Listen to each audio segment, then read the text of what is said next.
The ancient texts from many different cultures say that it's an incredible privilege to be born in a precious human body and to live on this beautiful gem garden, this delight of a planet. What a gift we were all given when we were given the opportunity to incarnate here, now, on this planet, at this time. We live at a crossroads. There's no doubt. We all know it. There's something coming down the track, and we have to figure out how we're going to respond to that. How we're going to turn it into an opportunity for growth rather than an opportunity for destruction. I don't think it's the first time that mankind has stood at such a crossroads. But here we are now facing it and hopefully dealing with it.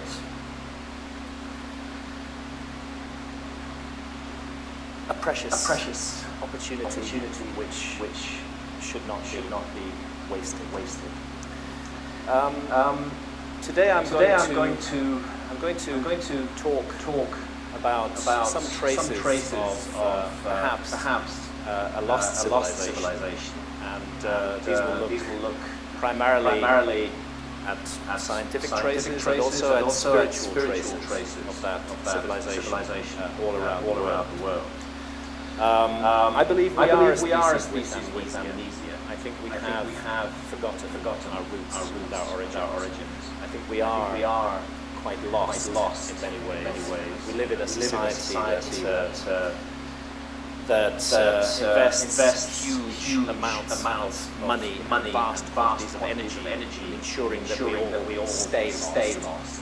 A society that invests in creating unconsciousness.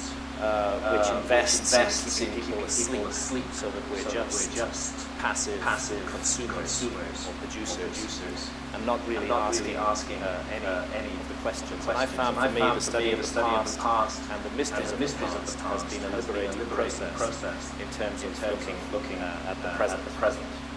This is the world, of course, as it looks today. We're very concerned about such issues as global warming, climate change, coming earth changes, which many have intuited. But if you go back 21,000 years, you will find that the world looked very different. There were gigantic ice caps covering the major land masses. The ice over North America. This huge ice cap was actually 2 miles deep. Can you imagine that? 2 miles of ice sitting on top of New York City? Well, I don't know. That's how it was. Sailing come closer. I mean, just an extraordinary thing. Nobody could live there. Any traces of whatever was underneath the ground by the weight of that ice. Europe, same story, a gigantic ice cap, bigger than Antarctica, covering the whole of northern Europe, just an extraordinarily different world. This is our world today with its familiar contours and outlines, and this is the world at the end of the last. Not the end, but at the last glacial maximum, 21,300 years ago. There was no Red Sea. There was no Arabian Gulf. The Indian coastline was greatly extended. Sri Lanka joined on to it. Southeast Asia was a whole continent that is now underwater just reduced to the Malaysian Peninsula and the Indonesian island. Altogether 10 million square miles of land were above water then that are underwater now. 10 million square miles of land, that's the whole of Europe and China added together. terms of area. So this was a very serious change that took place in the Earth when we went from that to this. And it was a change which unfolded over a period of about 10,000 years. But sometimes it was extremely cataclysmic. It wasn't just a slow drip of the ice sheets. What would happen on top of those 2-mile high ice caps is that you would get a gradual accumulation of meltwater, glacial lakes on top of the ice caps. And this would perhaps accumulate for 4,000 or 5,000 years before the boundaries surrounding it broke. And a huge explosion of water poured down off the ice caps using speeds of 1,000 kilometers an hour, coming down, tearing over the land, destroying the landscape, rushing into the sea, and raising sea level. 30-foot, 40-foot rise in sea level overnight happened twice during the last ice. You can imagine what a 30 or 40-foot rise in sea level would do to our civilization today if it happened overnight. I believe it would bring it instantly to an end. Now we have traditions, myths, stories all around the world of all destroying global flood. And the tendency of academics is to say that these stories are just what happened was there was some little local flood, and the people in that area imaginatively elaborated into a global flood. I don't think I need such an explanation when I know that there were global floods at the end of the last ice age, when the whole world was flooded again and again. And I do believe that the flood myths from all around the world, amongst which, of course, the story of Atlantis, are a memory of real events recorded in myth and tradition. It's rather interesting. Plato, who is the earliest surviving source for the story of Atlantis, tells us that he got it from his relative Solon, who in turn got it from the ancient Egyptians. And they spoke of a time 9,000 years before the time of Solon. That's 9,600 BC, or 11,600 years before the present. When the wonderful civilization of Atlantis was destroyed in a single terrible day and a night by flooding and earthquakes. Academics think that Plato made it all up. But if Plato made it all up, it's extraordinary that he chose that date and that time, around 12,000 years ago. Because that was absolutely at the peak of the meltdown of the last ice age. There was indeed global flooding. The story is all over the world. In India, it's the story of Manu, the Indian Noah, rescued from the flood by Vishnu. In Greece, the story of Deucalion and Pyrrha. Same thing. A couple who regenerate mankind, surviving the flood, riding it out in a box that rides along the way. The Maya too had this story at the end of the last world age, the whole Mayan concept of cycle of time, and what goes around, comes around, fits in with this. Very, very strong. Is the story of Noah from the Bible. And if you want to find the origins of the story of Noah, you need to go to Sumer, the land that is now Iraq, where the epic of Gilgamesh, almost 5,000 years old, tells essentially the same story that is told in the Bible. Of a warning, one man warned. The gods are angry with mankind. They're going to send a flood. You must save what they can. It's the story of Gilgamesh. The story of the Gilgamesh epic. Interestingly enough, if you go to the Arabian Gulf, where the Gilgamesh epic comes from, and you look at the situation at the end of the last ice age, this was the Arabian Gulf in the last glacial maximum. This is not sea. This is a river. This is the combined streams of the Tigris and the Euphrates.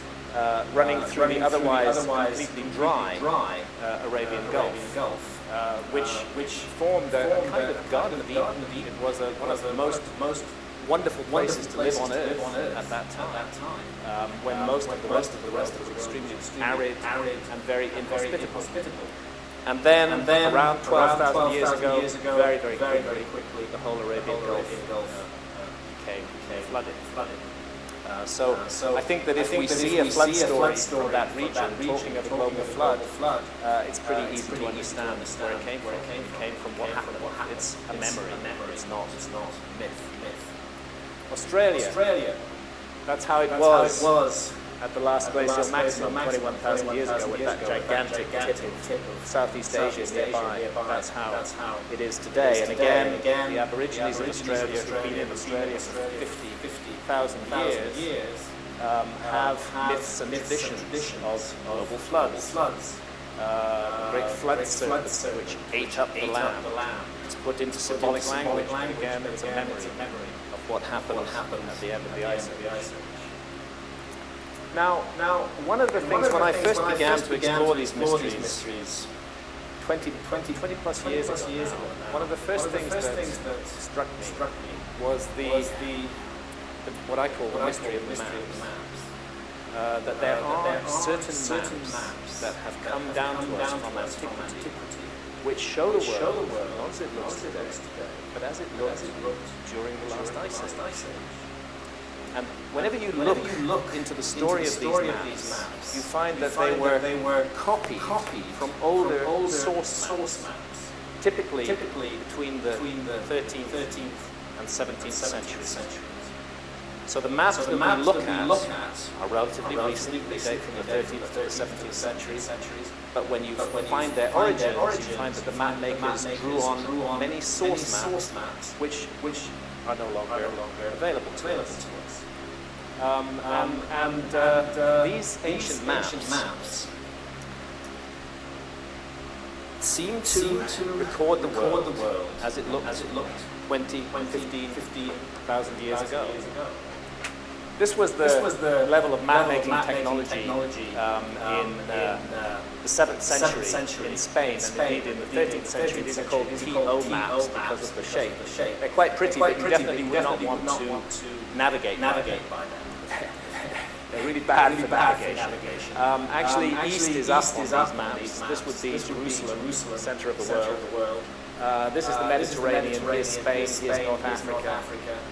As I say, pretty but useless. However, that map's from 1283, and round about that time, end of the 13th century, flooded into Europe a whole new set of maps, and nobody really knows where they came from. Ptolemy's maps, we know of Ptolemy, of course, but he himself, 2,000 years ago, was drawing on earlier source maps when he created his maps. And those maps disappeared during the Dark Ages, they were preserved in monasteries, and they came to the attention of mariners at the end of the 13th century. They're not as good as modern maps, but they're very good and you can navigate. Another mysterious group of maps appeared at that time, and these are the so-called Portolands, the Portoland cartographic tradition. This is the Pisan chart from 1280, it's the earliest surviving example. That's Italy there, you're coming into Spain, and North Africa here, and the Holy Land there. What's remarkable about these maps is that they incorporate incredibly precise latitudes and longitudes. Now, latitude is a relatively easy thing to do simply by measuring the height of the sun or stars above the horizon, the pole star above the horizon specifically. But longitude requires technology, requires a chronometer to maintain accurate time as the Earth spins. And our civilization was not able to do longitude until the late 18th century.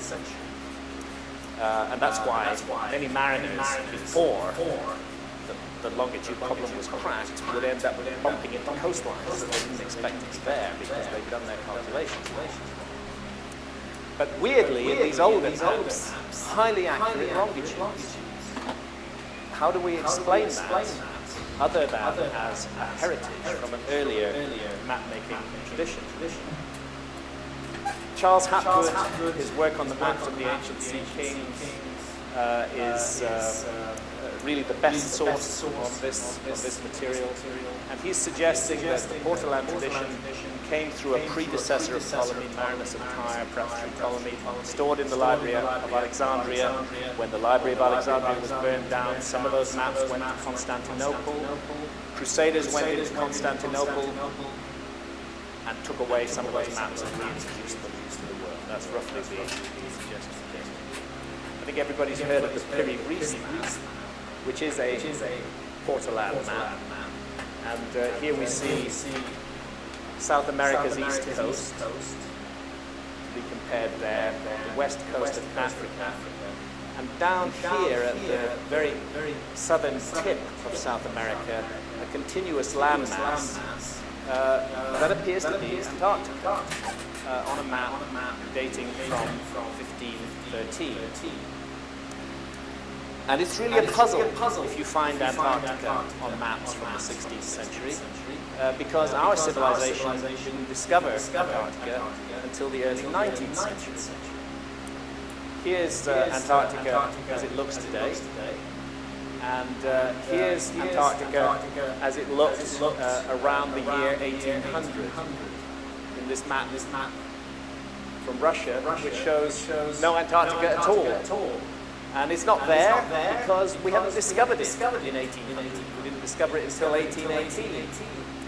Yet if you go back to the 1600s and the 1500s, Antarctica is all over ancient maps. There it is.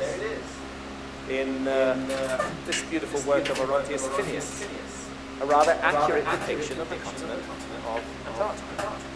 And here again, a map by Mercator. Everybody's heard of the Mercator projection, a great map maker. Here again, Antarctica, present in that map. Both of those maps, the Orontius Phineas map and the Mercator map, drew on earlier source maps, now lost to us. Is it possible that those earlier source maps may go back to an earlier civilization? One that had the technology to explore the entire globe, to map it mathematically in a way that we can recognize today as highly sophisticated, because that's what these maps seem to show. Here's one of those Ptolemaic maps, not quite so good as the Port-Alands, but still pretty good and interesting, really, to look at Southeast Asia and how Southeast Asia is represented in this huge landmass here, and to compare that with well, there's Southeast Asia today, there it is on that map, and here's how it looked 21,300 years ago. And I find the really remarkable similarity between what the geologists now tell us Southeast Asia looked like 21,000 years ago and what it looks like on this map, even with the tip of the Australian landmass coming into the image right there. Another Ptolemaic map from 1513. Off the British Isles and off the island of Ireland is a little island here. Can you see it? This little island is called High Brazil.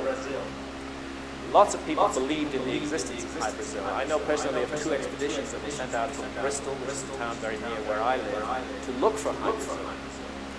But they couldn't find it because they didn't need a ship to find it, they needed a time machine. You have to go back 13,000 years to find High Brazil. And that's where it was. The geology shows us quite clearly with lower sea levels at that time. This landmass was exposed around 13,000 years ago.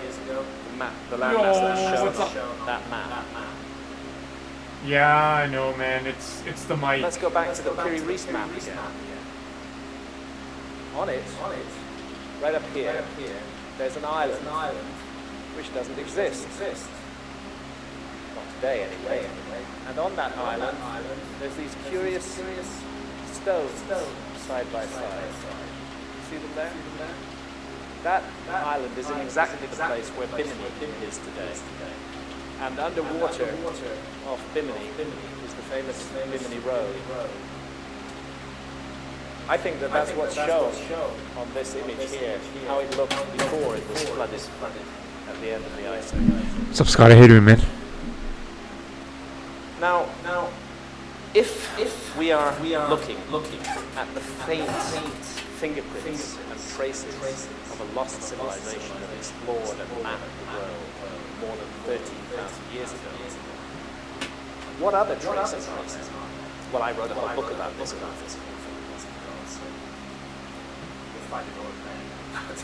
I want to concentrate on the spiritual side of things, because there is an astonishing spiritual continuity all around the world, and I'm going to speak of it today with specific focus to ancient Egypt, but also with a secondary focus on Cambodia.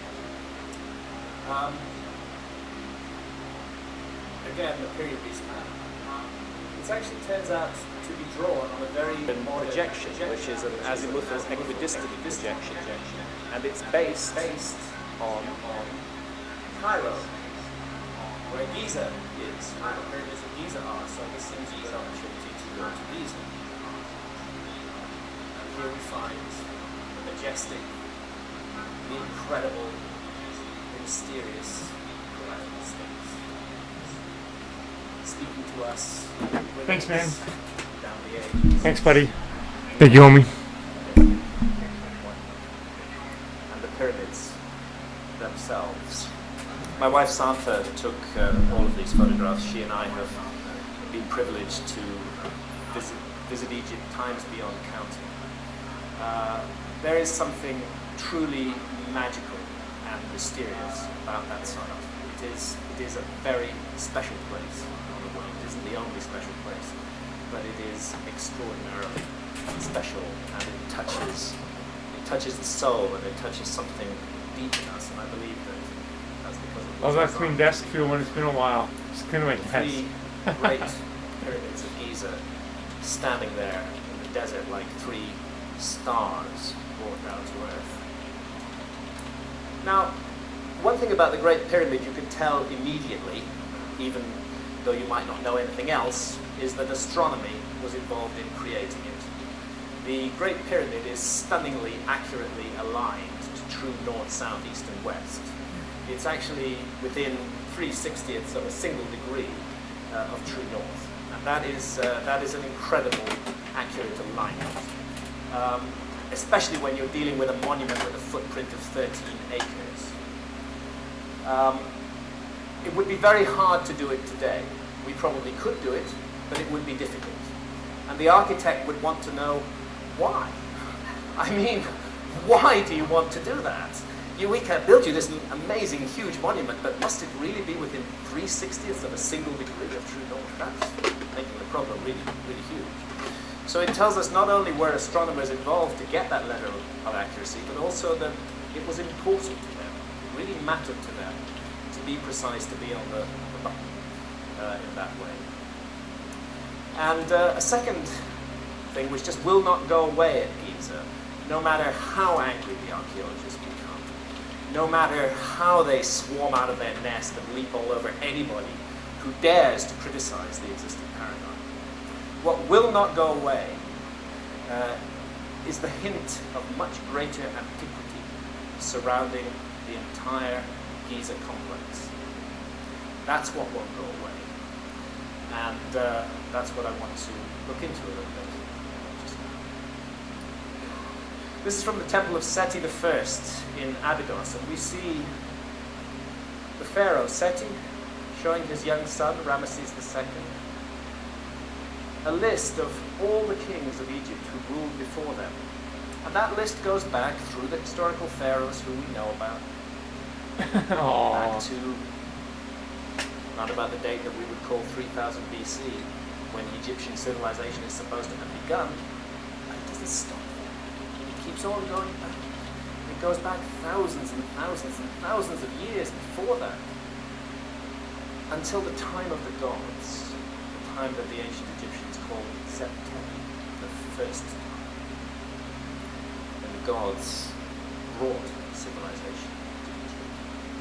That's what the pharaoh is showing his son, a connection to the gods, going back thousands of years. And from the tomb of Seti I, again, we see this idea. It goes right the way back to the god Osiris. Here showing the way to the future Horus kings of Egypt, how they should live, how they should create a kingdom, how it should be in harmony between earth and heaven. Everything goes back to the first time, to the time of the gods, to the time of Osiris. Sorry. Temple of Horus at Edfu. Horus is the son of Osiris in the traditions of the ancient Egyptians. At this temple of Horus, there are whole walls covered with texts. Those texts are known as the Edfu building texts. And this is what they look like. And they're very mysterious. Many people, many archaeologists will tell you that there is no flood tradition in Egypt. This is absolute nonsense. They clearly have not read the Edfu building texts. Because the Edfu building texts speak of a homeland of the primeval ones. They say it was an island. They say it's where the gods lived. They say there was a great flood there, which utterly destroyed it. And that those gods who survived came to Egypt, settled in Egypt, and started to re-establish what they had had before. They built what were called primeval mounds all over Egypt, which were to be the sites of all future temples and religious structures in Egypt. Is it possible that some of the monuments of ancient Egypt are actually much older than the Egyptologists tell us? Here's the Osirion in Abydos, named after the god Osiris. And it's a very curious structure, gigantic blocks of stone. 100-ton weights are very common in the Osirion. And weirdly, it's close to 100 feet lower than the nearby temple of Seti I. Now, Egyptologists attribute this monument to Seti I. But it actually appears to have been built at a much earlier phase. It's just so much lower down. It's like there's been an accumulation of silt on top of it, and then thousands of years later, Seti I came along and built his temple. And then when the archaeologists excavated it, they said, well, that's by Seti I. This is nearby. It must be by Seti I. There's no good evidence connecting it to Seti I at all. The Great Sphinx of Giza.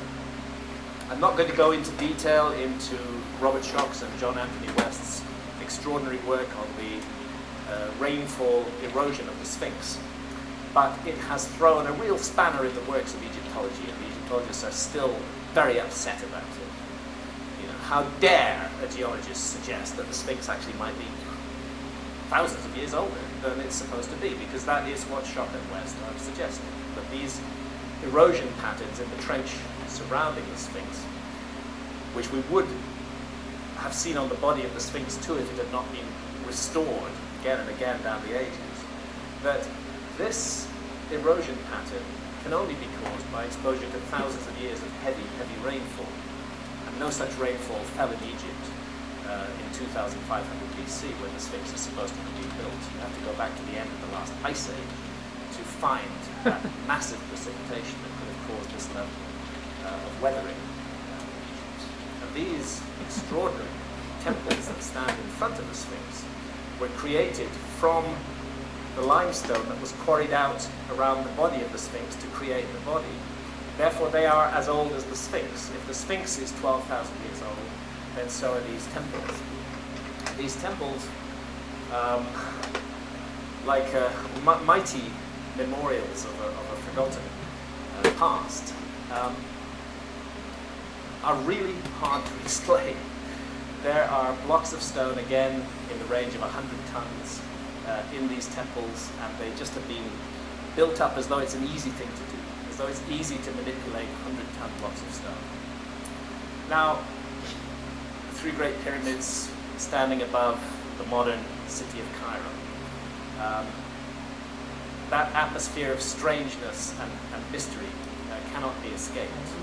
Let's take a quick flight around Great Pyramids of Giza. We're looking from the east side here over the village of Nazlet al-Saman, the Great Pyramid, the Pyramid of Khafre, supposedly the Pyramid of Menkaure.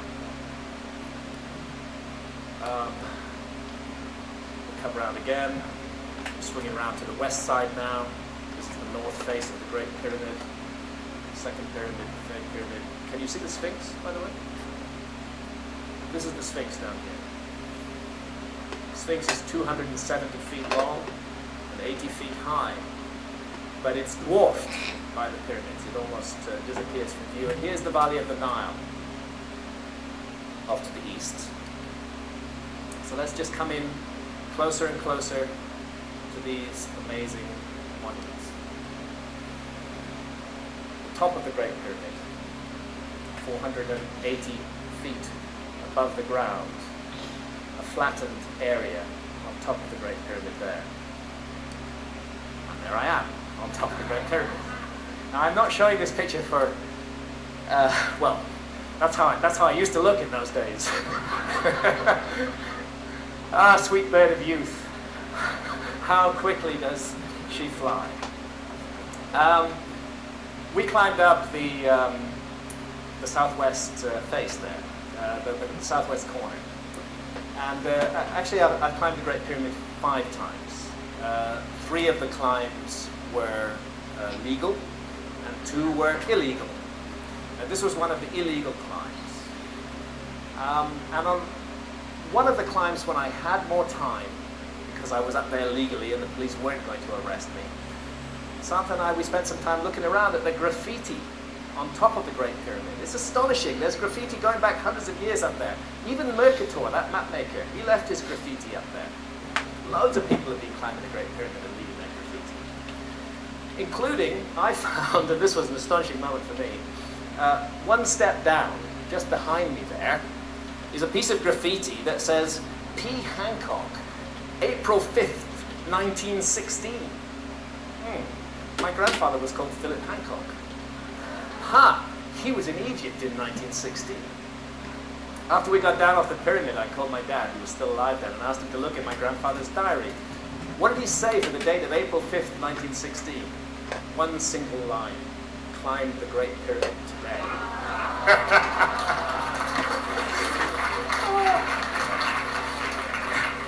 It was an extraordinary moment for me. And there's something about this place. It's like flying on a magic carpet above the city. It's such a privilege, such a gift to be able to go there. I don't want to bore you with statistics. It's just 13.1 acres. It weighs 6 million tons. It's got 2.3 million blocks of stone. It's 481 feet high. It just is the most amazing thing. You know, it's just, you can look at it and just kind of miss it, and then you look at it closely and you begin to realize you're looking at something that's utterly impossible. I just want to take you on a quick journey around some of the interior of the Great Pyramid. I think we'll start down here in the so-called subterranean chamber, which is 600 feet vertically beneath the apex of the pyramid and about 100 feet beneath the base. It's carved out of solid rock. They went 300 feet, a sloped corridor, sloping at an angle of 26 degrees. You have to go 300 feet down it, and then you reach this chamber at the bottom. So they had to make that chamber, they had to cut down through the rock 300 feet. It's about 3 feet 6 inches high, the same wide, so you have to go down like this. What's up, Toad? All the way down. And you get to the bottom, and here's this rock-hewn chamber, deep underground. Here's a couple of likely lads in the rock-hewn chamber. That's me and my friend Robert Bomal, the author of the Orion Mystery, just to give you a sense of the size of the room. Now, coming out of the subterranean chamber, let's go back up this passageway which leads to it. There it is, cut from solid rock, as I described. And then you come to this junction here, and you go up the so-called ascending corridor and along a horizontal passage that leads you to the so-called Queen's Chamber. We don't know what the builders of these pyramids call these chambers. All these names are modern attributions. Let's just take a quick look inside the Queen's Chamber. The statistics are there. there's these curious little shafts in the walls of the Queen's Chamber. Up until the 1870s, this shaft was not visible. It was covered by a block of stone. When they completed the chamber, they closed it. But a British Freemason called Wayman Dixon, who noticed that there were shafts in the chamber above the King's Chamber, wondered if there might be shafts in the Queen's Chamber, and he went around tapping the walls, and he found these hollow points, cut out the stone, and sure enough, there's these shafts, and my friend Robert Laval has established the astronomical connections of these shafts. That the Queen's Chamber shafts point to the southern shaft, this one points to Sirius, and the northern shaft points to Major Ursa Minor. Very curious thing, especially since these shafts actually do not exit on the outside of the pyramid. The ones from the King's Chamber do, but these ones don't. And back in 1993, a German robotics engineer, Rudolf Gantenbrink, sent a little robot up that shaft. 165 feet up the shaft, the robot came to this door with two metal handles. Rudolf Gantenbrink was immediately banned from doing any further work legally and was sent away. The project was taken over by the Egyptian government. Some years later, Zahi Hawass sent another robot up the shaft with a mission to drill through that door and find out what was on the other side. And there's the drill, there's the door, there's the hole that they made. You know what they found on the other side? A space and another door. It's like an invitation. Search me. The pyramid is saying, search me, but I'm not going to make it easy for you. You're really going to have to figure this thing out. We still don't know what's at the end of that shaft. Okay, so we're going to come out of the Queen's Chamber, back along the horizontal corridor. Now we're looking at the Grand Gallery. 153 feet long, 28 feet high. This is called a corbel vault. Each level protrudes slightly over the level below it and narrows up towards the ceiling. Well, these blocks weigh about 70 tons each. They're laid at an angle of 26 degrees. You can't get a sheet of paper between the joints. They're unbelievably pretty precise. It's like being compared to opticians' work on a scale of acres. An astonishing feat of construction. Work of giants, really. At the top of the Grand Gallery, you have an entrance to the King's Chamber. This is the King's Chamber here. And above the King's Chamber, not known until the early 19th century, are 1, 2, 3, 4, 5 more chambers. Getting into those chambers is really fun. I'll come to that in a moment. But let's first of all go into the King's Chamber. This is what the King's Chamber looks like. Those are those shafts again. This is the northern shaft, the southern shaft on this side. One pointing to Orion's belt, and the other again pointing to one of the 7 polar stars. It's a beautiful geometric room. It's made of granite blocks. The Great Pyramid is a limestone monument. These granite blocks were brought about 500 miles from Aswan. They were lifted to a height of hundreds of feet above the ground and put into position in this extraordinary chamber in the heart of the pyramid. There is a sarcophagus in it. I and my colleagues believe that this is not a sarcophagus that ever contained the body of the pharaoh Khufu, or of any pharaoh. We think that it was involved in some kind of process, some kind of initiation. I'm going to talk about that a little bit. But because there is a sarcophagus in it, immediately the assumption has been made that this must have been the burial chamber of Khufu. Let's look at this setup again here. King's Chamber, the so-called relieving chambers up above it. Rather similar to the Jed pillar, the symbolic backbone of Osiris, which is a symbol of resurrection and rebirth in the ancient Egyptian religion. It seems that they were creating a symbol of resurrection, of rebirth within the Great Pyramid.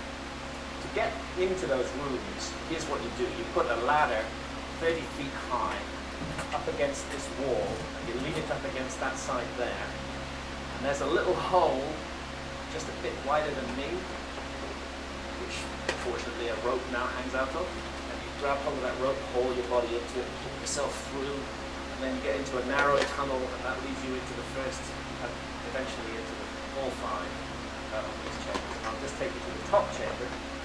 That's that one up there. And again, these extraordinary, huge blocks of stone.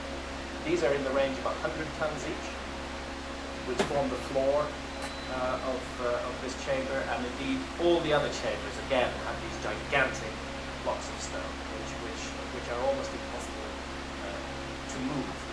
There they are. More graffiti inside. Sister M.T. Martin, 6th of February 1950. Any flies? There's me with one of my kids, Layla.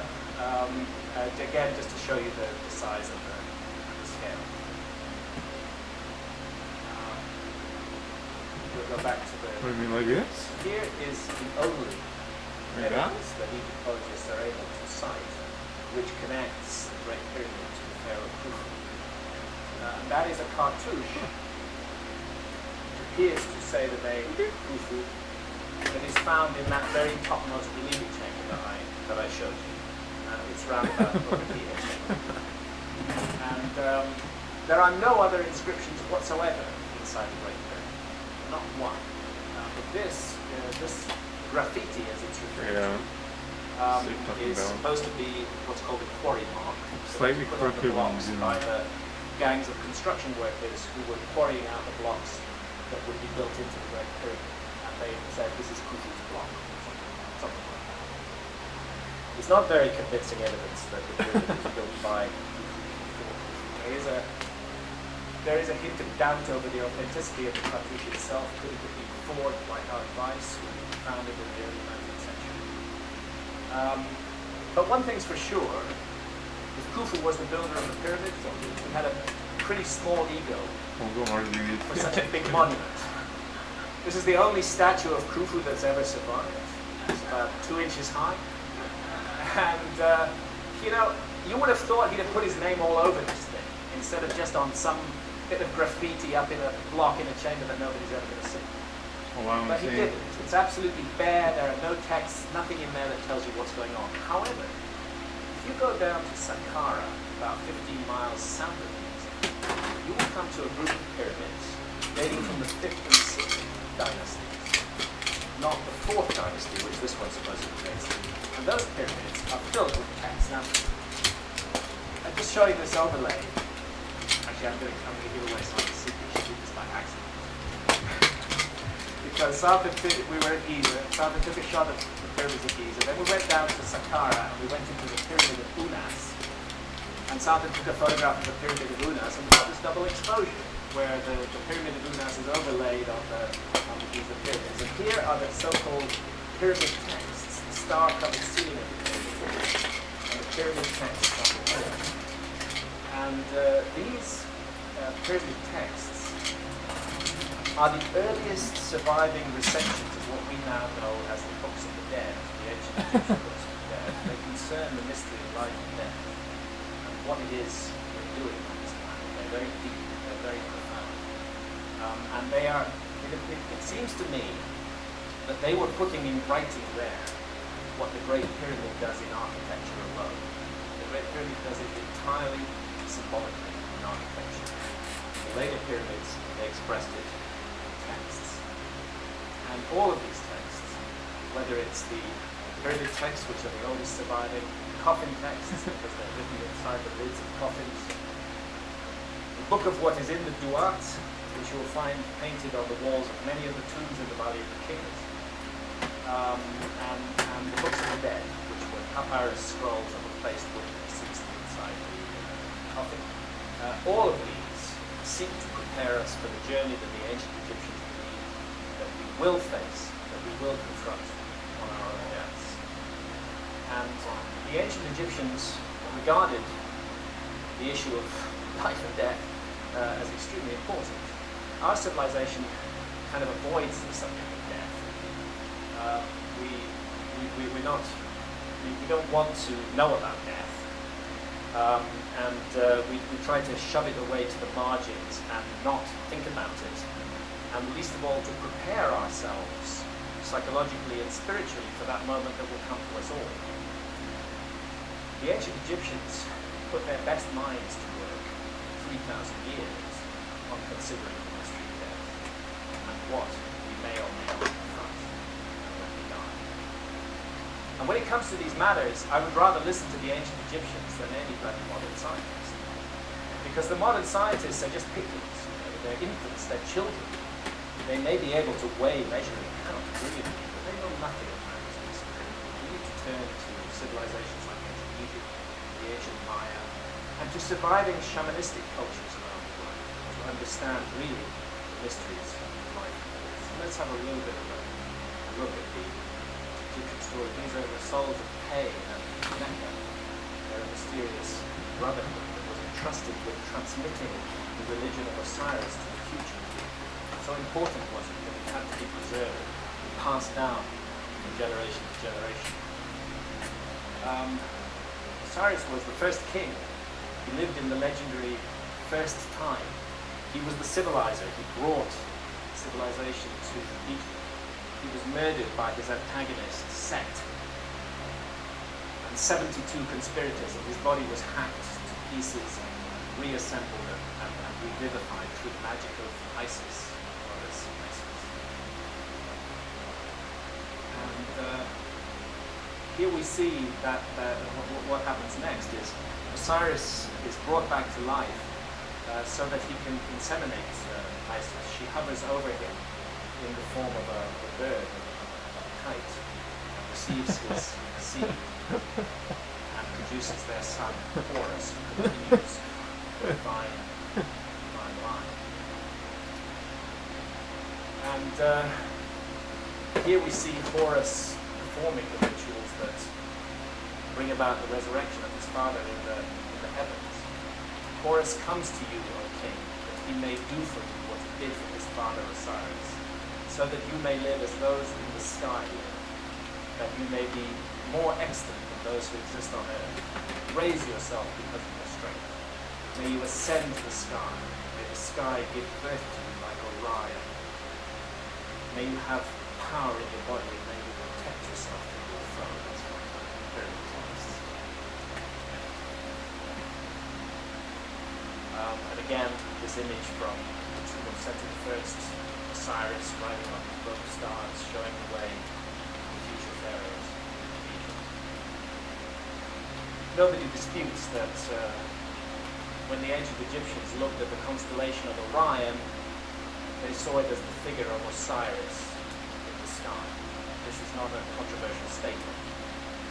Orion ruled over the celestial afterlife kingdom of the Duat, and the Duat had very specific astronomical coordinates, roughly between the constellation of Orion and Leo, and divided by the great river, the Milky Way, which the ancient Egyptians called the winding waterway. And again, all of this is laid out in the books. A lot of this is the work of Robert Laval. He and I worked together on the message of the Sphinx. When you look at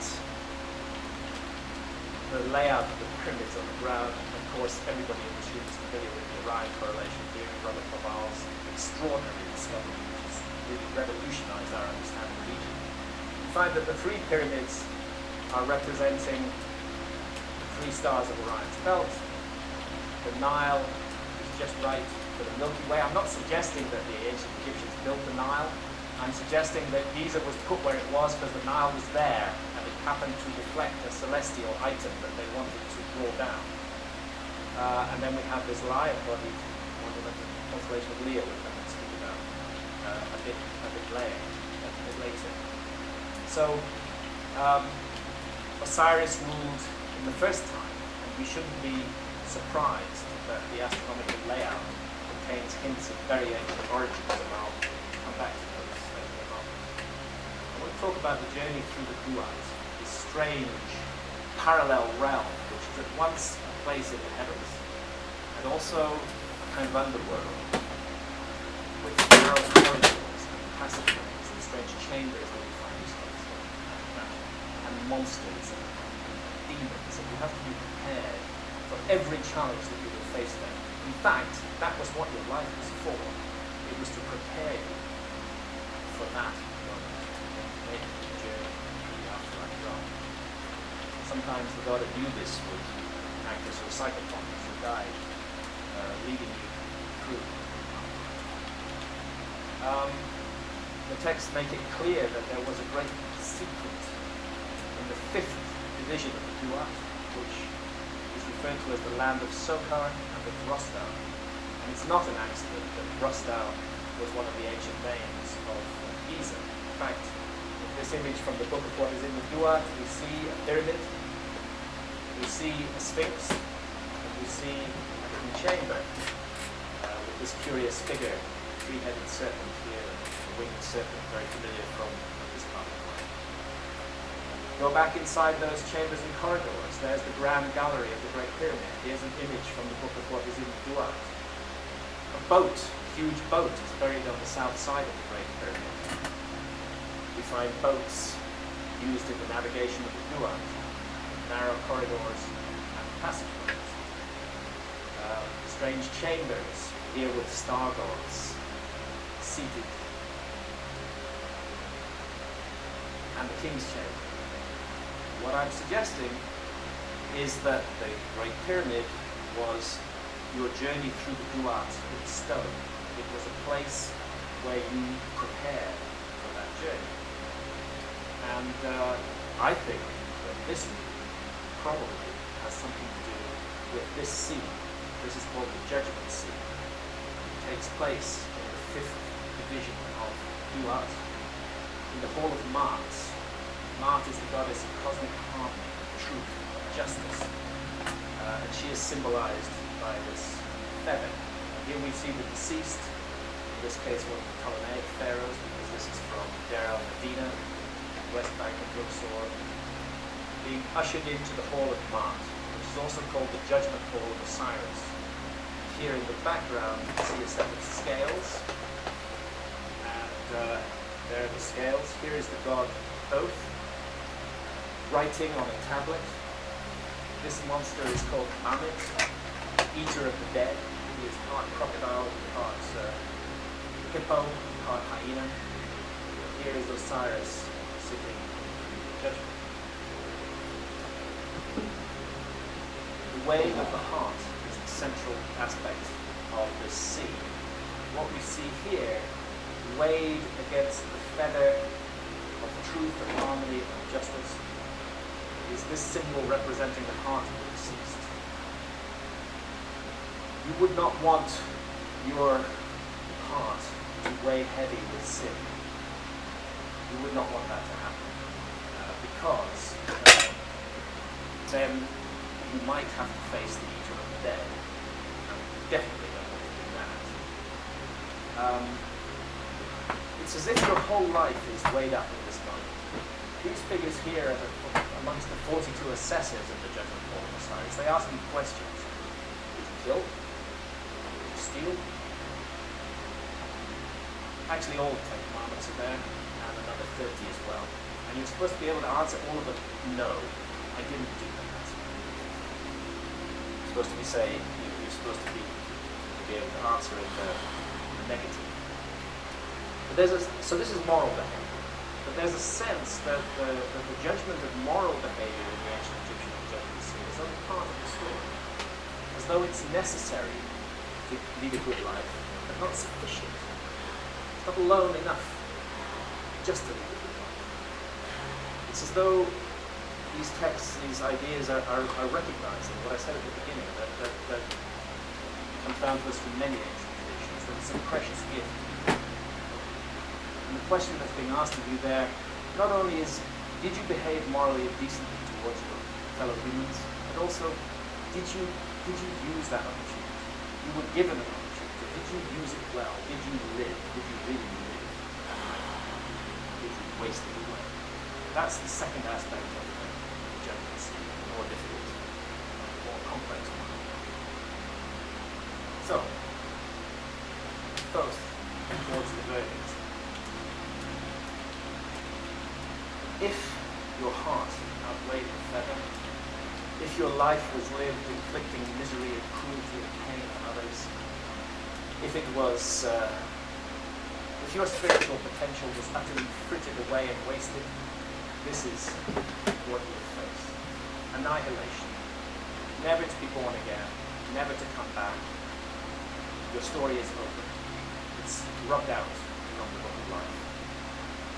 If you lived your life right, then something wonderful is being proposed, and that's the life of millions of years.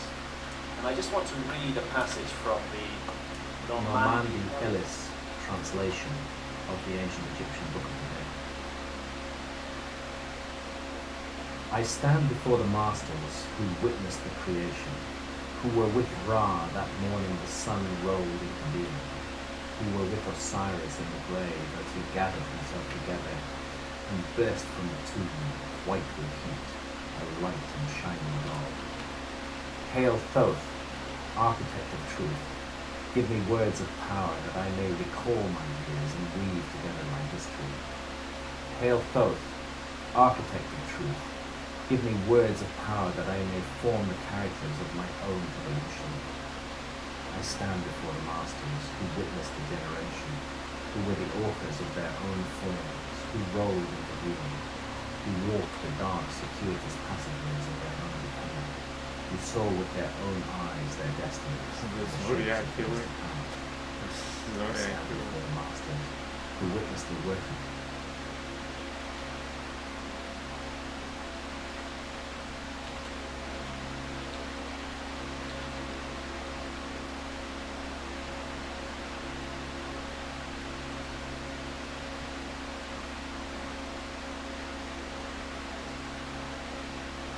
Murders. Why I'm not watching this.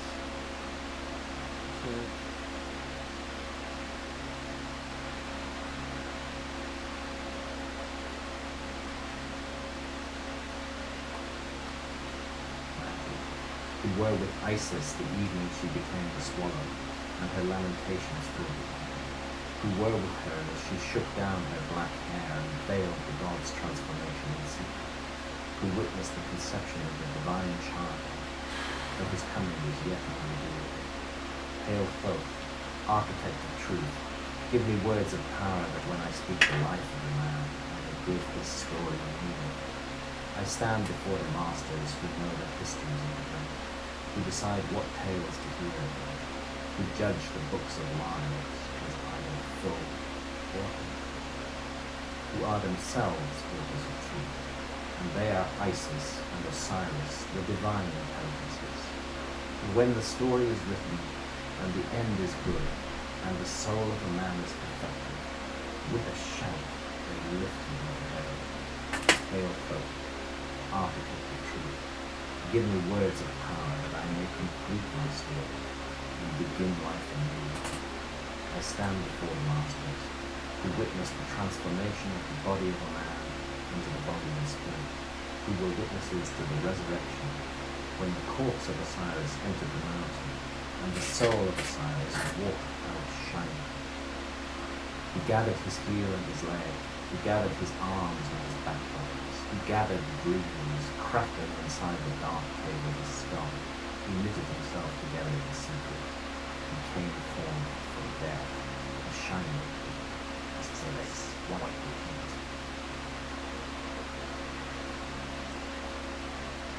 Perhaps these monuments formed a sacred landscape in which the afterlife journey was prepared to the ultimate goal of joining Osiris in the sky, living the life of millions of years.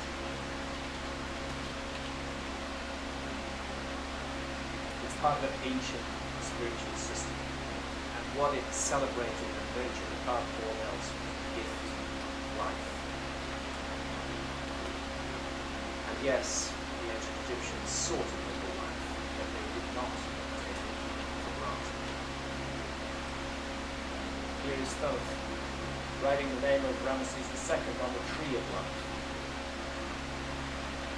The life of millions of years. If you ask the ancient Egyptians where this religion came from, they tell you it came from the gods. In Zep-Tepi, the first time, when the gods came to Egypt. And here's the second pyramid on the equinox, on the spring equinox. You can see the shadows like a gnomon shadow running absolutely due west. Clues as to when the first time might have been are actually contained in the monuments themselves, and they require us to understand a little bit about a complicated astronomical phenomenon called the precession of the equinoxes. It's accepted that the ancient Egyptians had pretty good observational astronomy, but most mainstream astronomers today would absolutely reject the notion that the ancient Egyptians had any knowledge at all of the precession of the equinoxes. Certainly, astronomy in ancient Egypt was a spiritual rather than a scientific pursuit. There's no doubt about that. I mean, the second shrine of Tutankhamun is particularly interesting in this respect. You can see these initiates connected through the third eye to a star in the sky. It's somehow as though the study of the heavens is part of our fulfilling ourselves as individuals on this planet. But precession of the equinoxes, no, the scholars say they couldn't possibly know that. It's a process that we think is caused by the pull of the sun and the moon on the Earth. It causes the Earth to wobble like a top, which is slowing down, and that wobble takes 26,000 years, actually 25,920 years to complete one great cycle. It unfolds at the rate of 1 degree every 72 years. Each of the 12 constellations of the zodiac gets 30 degrees along the ecliptic path of the sun, and the precession runs in the opposite direction to the normal direction of the zodiac. It goes backwards, precessing backwards. You have roughly 2,160 years with each house of the zodiac, and these are thought to define the age. So this is why we say we live in the dawning of the age of Aquarius, because in our time the sun is moving out of Pisces on the spring equinox and moving into Aquarius. We isn't quite there yet. We're not in the age of Aquarius. We're perhaps not even on the cusp. Another 100, 200 years, and we'll be much closer to the age of Aquarius.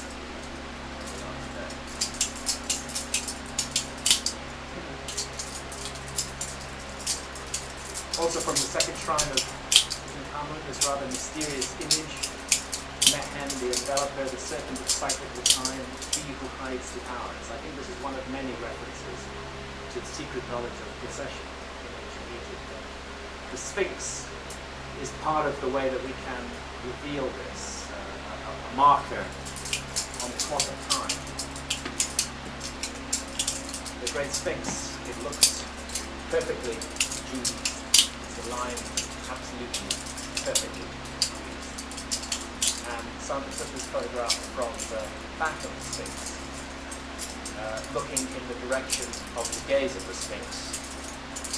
And this photograph at dawn on the spring equinox from the back of the Sphinx. And there you can see the proof. The Great Sphinx gazes directly at the rising sun on the spring equinox. Summer solstice, the sun is way over here. Winter solstice, it's way over here. Spring equinox, dead in line with the gaze of the Sphinx. And I'll just take another moment to do another short reading about the ancient Egyptian concept of the sun.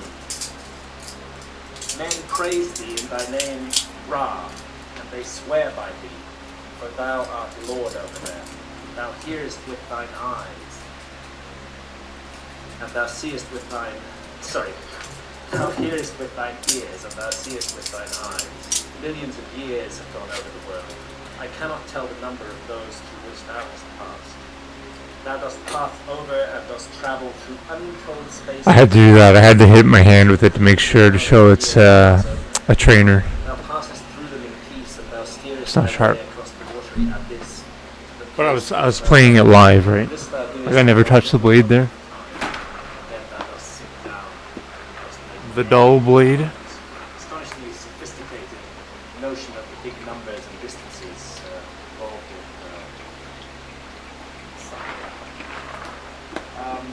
so the sun gazes, the Sphinx gazes at the rising sun at dawn on the spring equinox, and it does that every year in all times. What changes is the stellar background against which that sun rises in Earth. That's what's changed by the precession. Oh wow. Crazy. Precessional drift occurring at the rate of 1 degree every 72 years. 30 degrees gives you 2,160 years. The whole Kappa. process, 12 houses of the zodiac, takes you 25,920 years. Using the science of precession, looking at the monuments of Giza, I can tell you that this diagram on the ground, the Sphinx and the three Great Pyramids, maps the sky not as it looked in 2,500 BC, but as it looked in 10,500 BC, 12,500 years ago. The constellation of Leo has the sun on the spring equinox. The great Sphinx gazed at her celestial counterpart in the heavens, looked away at the Nile, three stars of Orion's belt of the pyramid. Very strange, this. Does it tell us that the ancient Egyptians knew that date and wanted to memorialize it in stone, or does it suggest actually that some of these monuments may actually go back to that very ancient time, long, long, long before the pharaohs? I'm going to move a little quickly, but the work on precession of the equinoxes, the fundamental work is Hamlet's Mill by Giorgio de Santillana and Roberto Mondesha. It's a tough read. They were Yeah, man. Like Giorgio de Chappelle, Santillana man. was professor of history of science at MIT. Chappelle, bro. But what they document in that book is global, worldwide knowledge of the precession of the equinoxes, recorded in myth. A series of numbers that keep coming up again and again and again, all over the world, in every part of the world, which only can arise from precession. And Santillana and Mondesha hid it in the little paragraph right in the middle of the book. They traced it back to some almost unbelievable ancestor civilization of remote antiquity. 72 is the heartbeat of the cycle, lots of numbers. 72 divided by 2 is 36, 72 plus 36 is 108, half of 108 is 54. All these are what I call the precessional numbers, which are derived from and related to the process of precession of the equinoxes. You find them in myths, in Viking myths, in Indian traditions. The story of Osiris and his 72 assailants, the number of stanzas in the Rig Veda is just all over the world, in myth everywhere, the story of the precession of the equinoxes in numbers. Now, the Great Pyramid, Yo, what's up? Egyptologists know this, What, they say Angel? it's a coincidence, is a mathematical scale model of the northern hemisphere. Yo, Big Angel, what's up, bro? How you doing, man? It's quite simple. If you take the base perimeter measurement of the Great Pyramid and multiply it by a specific number, and that number is 43,200, you get the equatorial circumference of the Earth. And if you take the height of the Great Pyramid and multiply it by the same number, you get the polar radius of the Earth. As I say, Egyptologists know this, but they say it's a coincidence. Actually, if it were any other number than 43,200, I might have to accept it could be a coincidence. But 43,200 is one of those precessional numbers. It's one of those numbers that is derived from the sequence that evolves from 1 degree every 72 years. Aw, 72 man. times 30 equals 2,160. That's Thanks, homie. Zodiac. It's a belt buckle. I stole it from the internet somewhere. I think I googled Golden G fancy or some shit metal. Turns out that Yeah, it's a belt buckle. I think I gotta order it. the anchor is exactly Thanks, man. 72 degrees of longitude. Weird that. Another one of those precessional numbers. Yeah, it And, looks like pewter. Makes me think of Gold or a some whole shit. worldwide project establishing sacred sites at certain positions of longitude around the globe, and creating. I'm not a big supporter of like. I think Angkor and Giza are intimately connected. I'm although not a they big seem gold mine fan, but very different periods of history. it's pretty. Angkor Thanks, Wat. Angel. What's up, man? By the way, Angkor means life to the Horus in the ancient Egyptian language. That's another one of those coincidences, according to the scholars. Here's the Angkor Wat temple. Look at this amazing axis running all the way through it. Actually, it just disappears. We're slightly off the screen here, but it disappears right over the horizon, miles and miles away. It's the east-west axis. Rather pyramidal form of all of the temples in Angkor. And here's what happens on the spring equinox at Angkor. Stand on that causeway, look at the central tower, stand in the middle, and you'll see that it starts to rise, then it slowly slides up the tower, nears the top of the tower, and then bingo. The whole place just lights up like a fairy tale. It's an amazing experience, and you suddenly realize that this monument, this temple, was built to connect sky and ground at that moment. At that exact moment it comes alive. That's what it's all about. It's an equinoctial marker, just like the Great Sphinx. There are 72 major temples at this Angkor. There are curious pyramidal hills in the background at Angkor. There are these amazing structures. This bridge over to Angkor Thom, 54 figures on each side of the bridge, another processional number. 54 plus 54 equals 108. 108 is 72 plus half of 72, 47. Churning of the Milky Ocean, a relief at Angkor.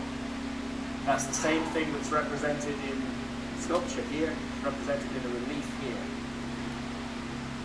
You see the serpent Vazuki, gods on one side, demons on the other. Actually, these are the demons, these are the gods. They're pulling on Vazuki, the serpent, like he's some huge piece of rope. He's wrapped around Mount Mandara, and it's a churning process. They're whipping up the Milky Ocean, and they're churning Amrita, the elixir of immortality, the very same gift that is sought by the ancient Egyptians. That's what's produced by this churning of the Milky Ocean.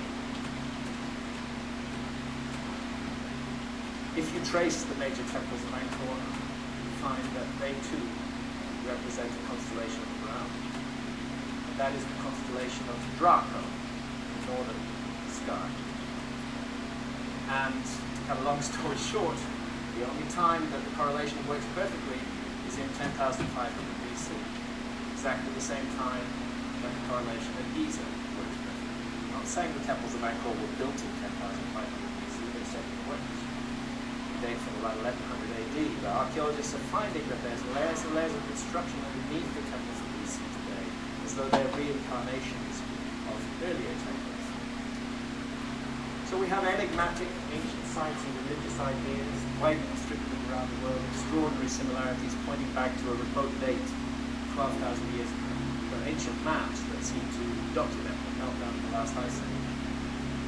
Are we looking at the traces of a forgotten episode in human history? I think so.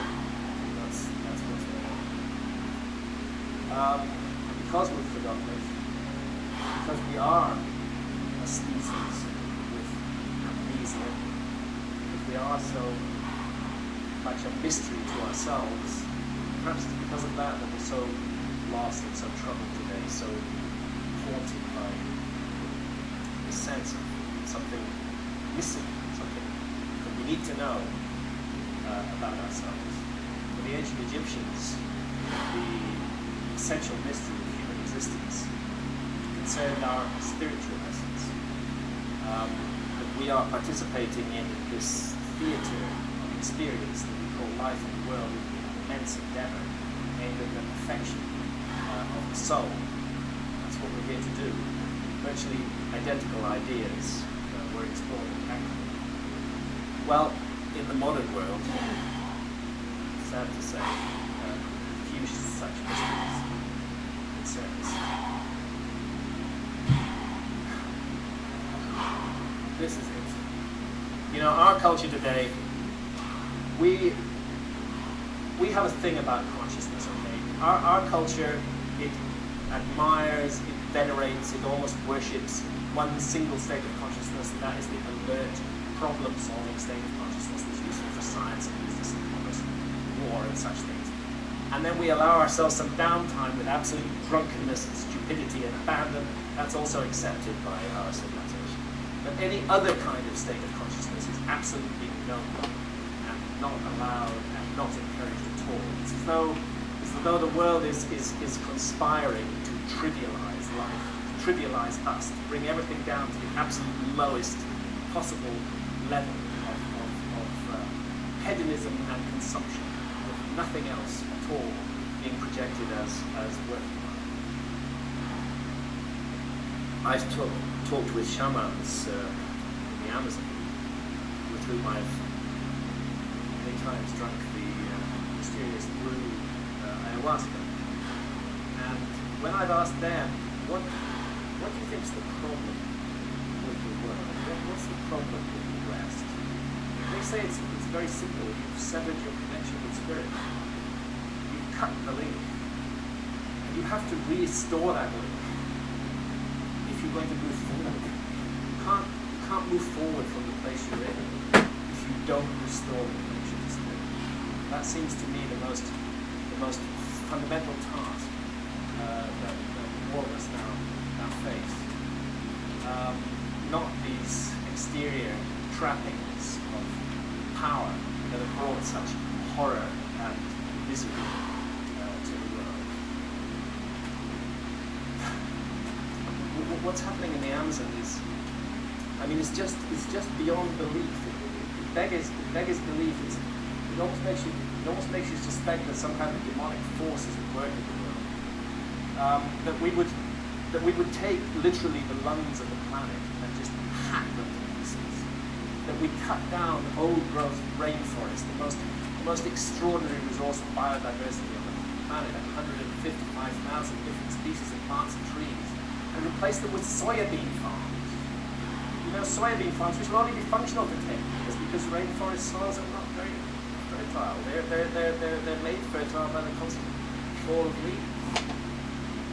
Soybean farms to feed cattle so we can eat hamburgers. What a bad deal we're getting, you know, from this whole thing. It's very, very crazy. I did it back in an envelope calculation. 6 months expenditure in Iraq at its height would have solved the problem of the Amazon forever. But we can't make that choice. We can't say to the people of the Amazon, we recognize that you have an incredibly precious and irreplaceable resource. We would like to take away your economic problems. Please just look after that resource for us. We seem incapable of doing that. We can spend that kind of money on wars, but we can't spend it on saving the most majestic natural resource on Earth.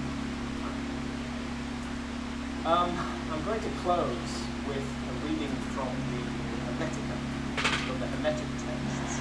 Hermes was the Greek version of the ancient Egyptian god Thoth, the Romans knew him as Mercury.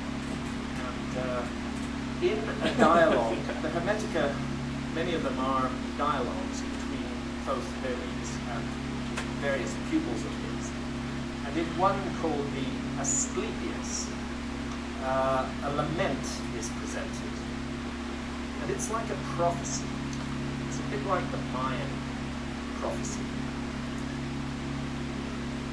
Egypt seems to stand as a metaphor for the whole world in this, and to my mind, for the world in our time, this lament, this prophecy is speaking directly to us. So it's Hermes speaking, and he's saying to Asclepius this: do you know, Asclepius, that Egypt is an image of heaven? Or to speak more exactly, in Egypt, all the operations of the powers which rule and work in heaven are present in the earth below. In fact, it should be said that the whole cosmos dwells in this our land, as in a sanctuary. And yet, since it is fitting that wise men should have knowledge of all events before they come to pass, you must not be left in ignorance of what I will now tell you. There will come a time when it will have been in vain that Egyptians have honored the Godhead with heartfelt piety and service, and all our holy worship will be fruitless and ineffectual. The gods will return from earth to heaven, Egypt will be forsaken, and the land which was once the home of religion will be left desolate, bereft of the presence of its deities. O Egypt, Egypt, of thy religion nothing will remain but an empty tale, which thine own children in time to come will not believe. Nothing will be left but graven words, and only the stones will tell of thy piety. And in that day men will be weary of life, and they will cease to think the universe worthy of reverent worship.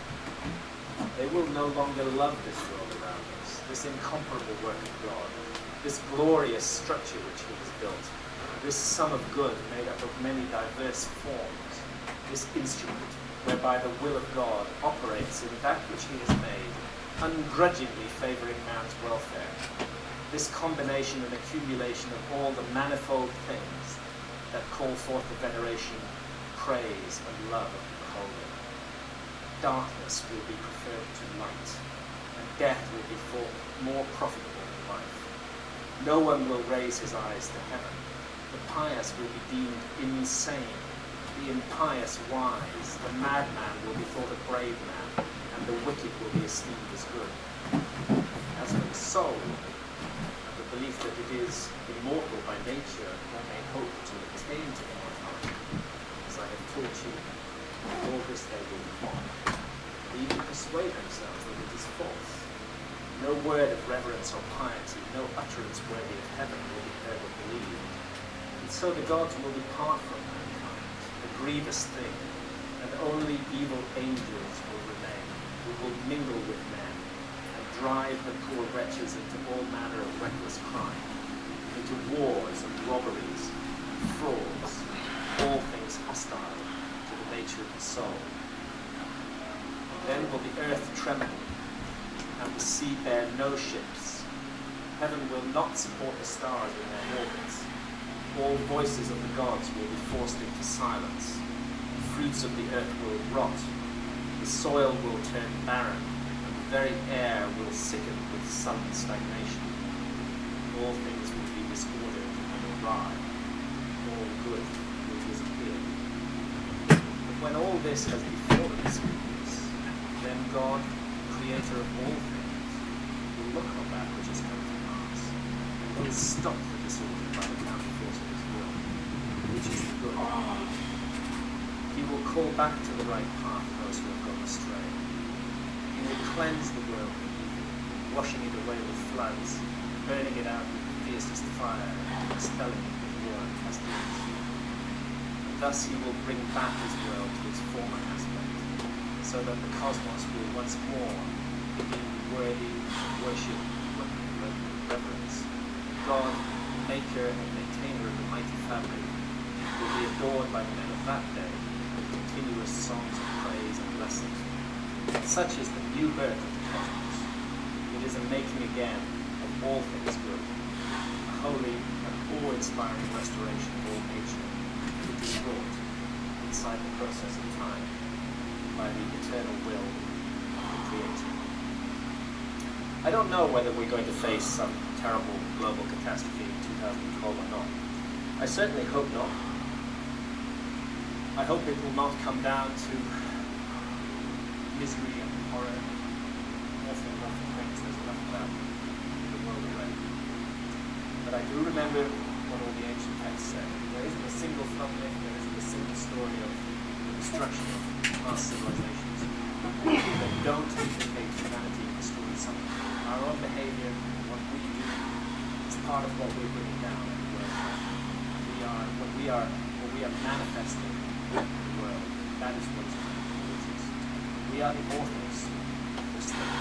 We can change the story if we want to change it. I firmly believe that. This is the moment of crossroads where we stand there. None of us can affect changes on an macro level. It's impossible to do so. But we can make changes on a micro level.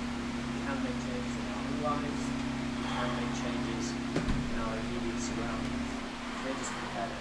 Changes driven by love, by hope.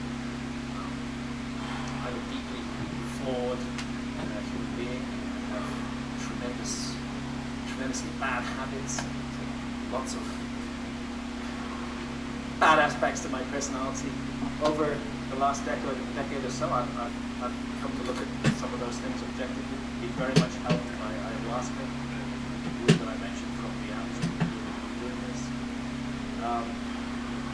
I'm working hard to change my life, to try to be a more nourishing person to people around me. I'm not saying that I'm succeeding. I fail every day, but I'm still trying to do that. And that's really all I can say when we confront something so huge and so so overwhelming as the notion of global destruction. No, I can't stop that, but I can stop what I'm doing to contribute to it.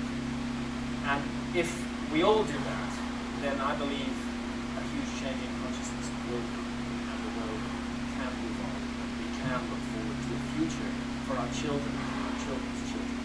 Once again, with this bright, beautiful, jeweled garden of a planet, bring it back to the place it should be in our lives. Thank you, ladies and gentlemen.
Knowledge of the precession of the equinoxes is relatively recent. That we discovered this astronomical phenomenon or observation not much more than 2,000 years ago. But this idea of modern historians, in my opinion, is completely not wrong, completely wrong, because all over the world, in ancient mythology and ancient texts, we find eerily and mysteriously recurring the same series of numbers and the same images of a gigantic rotating machine, sometimes referred to as a mill, operating in the heavens, which periodically breaks. Now, the precession of the equinoxes is a process that unfolds at the rate of 1 degree every 72 years. And the number 72 is a key indicator of knowledge of precession. And that number may sometimes be divided by 2 to make 36. 36 may be added to 72 to make 108. 108 may be divided by 2 to make 54. You have multiples of these numbers. It doesn't matter how many zeros you add on to the end. And you will find in ancient mythology from Scandinavia, from China, from India, from Europe, from all over the world, mythology which is clearly thousands of years old, the mysterious repetition of these numbers. So, for example, in ancient Egypt, the texts that refer to the god Osiris tell us that he was killed by 72 conspirators. The Rig Veda, the fundamental text of ancient India, contains 432,000 syllables. These are all numbers that relate to the precession of the equinoxes. We find references to precession in the Bible. For example, the number 144, which is twice 72. And I need to emphasize that it is not simply me who is saying this. An enormous study was carried out in the 1950s and 1960s by two leading professors of the history of science, Professor Giorgio de Santillana, who was professor of the history of science at Massachusetts Institute of Technology, and Hertha von Deschend, who was professor of the history of science at the University of Frankfurt. And in their book, Hamlet's Mill, they document in enormous detail the endless, detailed recurrence of this sequence of numbers in mythology and ancient texts all over the world. And they reach the conclusion that the only explanation for the presence of these numbers is that, quote unquote, some almost unbelievable ancestor civilization had observed and precisely measured this astronomical process called the precession of the equinoxes, had felt that it was important for mankind to know this, and had encoded it in myths and stories so that it would be passed down by storytellers generation by generation for thousands of years, as long as stories continued to be told. And it actually didn't matter whether the storyteller understood that he was relating information about precession or not. All he had to do was tell the story true, and the information would be there. And by the way, it's not only in ancient texts, but it's in ancient monuments as well. For example, the Great Pyramid, if you take its height and multiply it by 432,000, you get the exact measurement of the polar radius of the Earth. And if you measure the base perimeter of the Great Pyramid and multiply it by 432,000, you get the exact measurement of the equatorial circumference of the Earth. This cannot be a coincidence because of the scale used, 1 to 432,000. This is one of those numbers that are related in mythology and texts all over the world to the precession of the equinoxes.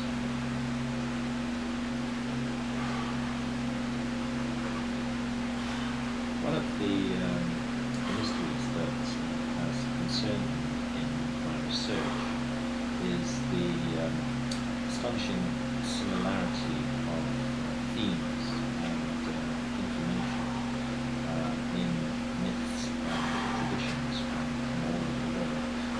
For example, it is really quite surprising to find in the mythologies of many different cultures, from the ancient Maya to the ancient Egyptians to the ancient Indians, the notion that the gods came down from heaven to earth, came from stars, and sometimes even from specific star systems, such as the constellation of Orion or the Pleiades, and that they brought wisdom to earth.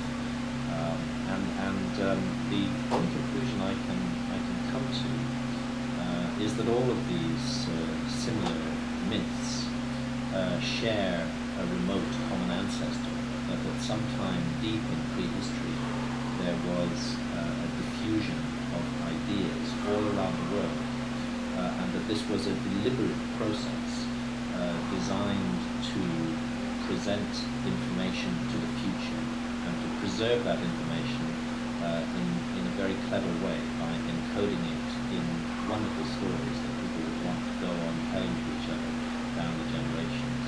And as a result, even today, thousands of years later, we find these similarities in the DNA of myths, traditions, all around the world.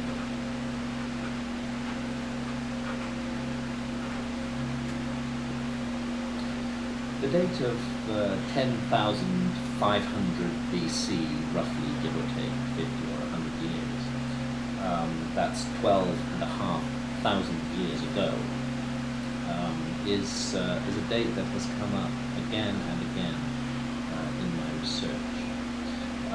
It comes up fundamentally in the architecture of the gigantic and mysterious monuments of the Giza Plateau in Egypt, by which I mean the three great pyramids and the great sphinx of Egypt. These monuments appear to have been laid out on the ground in relation to the River Nile to capture or freeze or preserve or memorialize a specific moment in time. Because of the phenomenon of the precession of the equinoxes, the stars in the sky change their positions very, very slowly down the years. This is actually not because of the movements of the stars themselves, but because of the movements of our planet, planet Earth. Planet Earth is the platform from which we observe the stars, and there is a slow wobble on the axis of the Earth, rather like the kind of wobble that occurs when a top is set spinning and begins to slow down. And that wobble on the axis of the Earth changes our orientation in relation to the stars at particular times of year, very, very slowly over a 26,000 year cycle. So, for example, you imagine the extended North Pole of the Earth. Presently in our time, it points to the star Polaris. That is our pole star. But in the past, because of the precession, the pole star has been other than Polaris. Sometimes the North Pole of the Earth has pointed at empty space, and sometimes it has pointed at different stars as it performs a great circle in the heavens, taking just under 26,000 years to complete.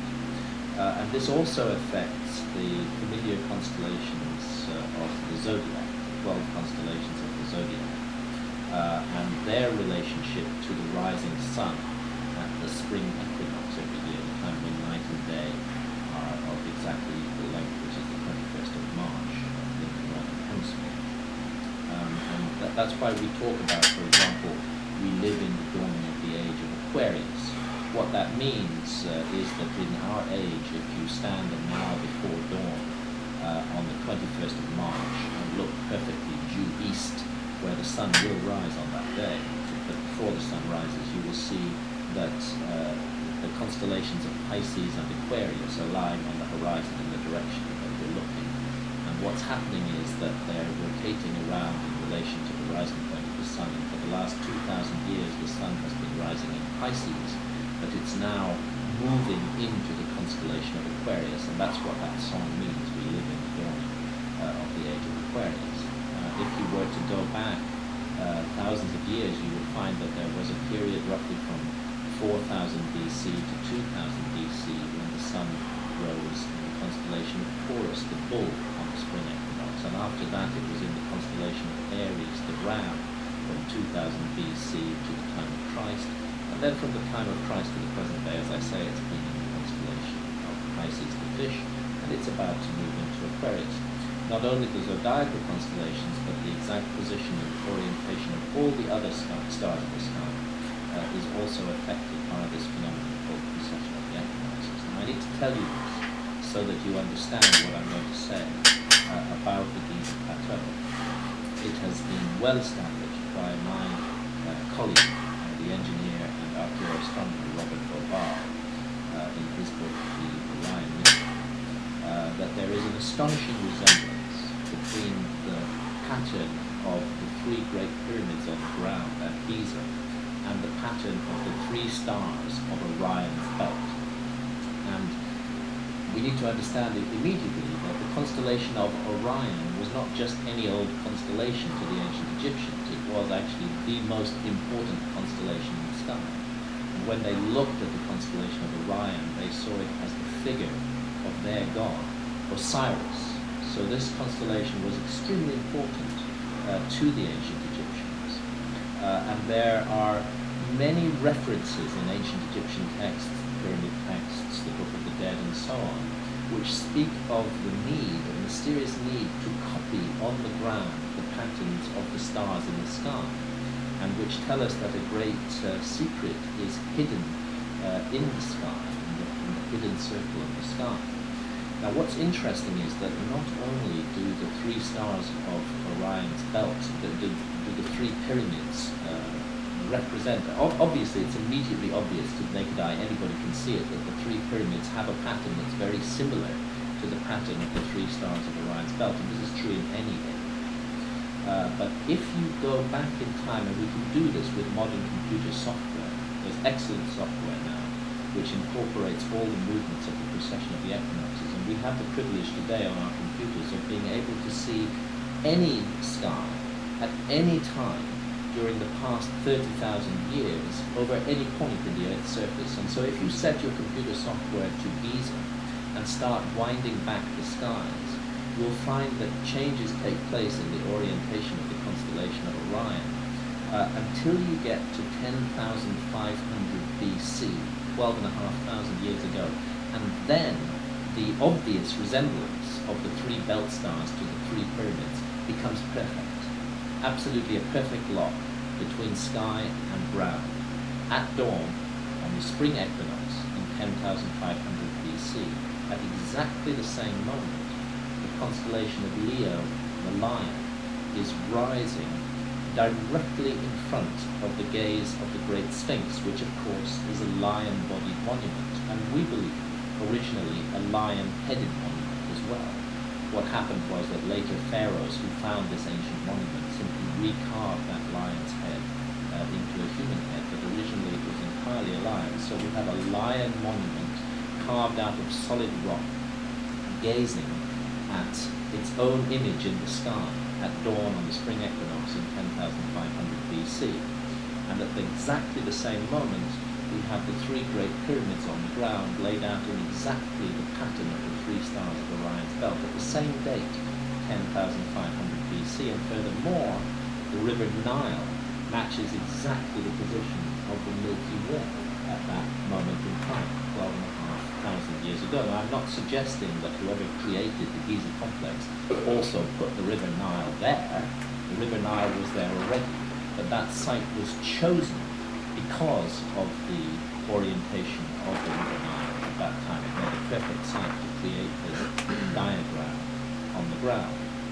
And unless in case it seems odd to you that an ancient culture should choose to memorialize a date using monumental architecture, be aware that we do the same thing today in our culture. For example, the Hoover Dam in the United States incorporates a gigantic star map in its architecture, and that star map freezes the positions of the stars in the sky over the Hoover Dam at the moment the Hoover Dam was completed. And this was done, the architect and artist who were involved tell us, so that at some future time, perhaps in 10,000 years from now, if our language has been completely lost and there's no way of communicating with our texts, that by reference to that star map, future civilization would be able to work out exactly when the Hoover Dam was created.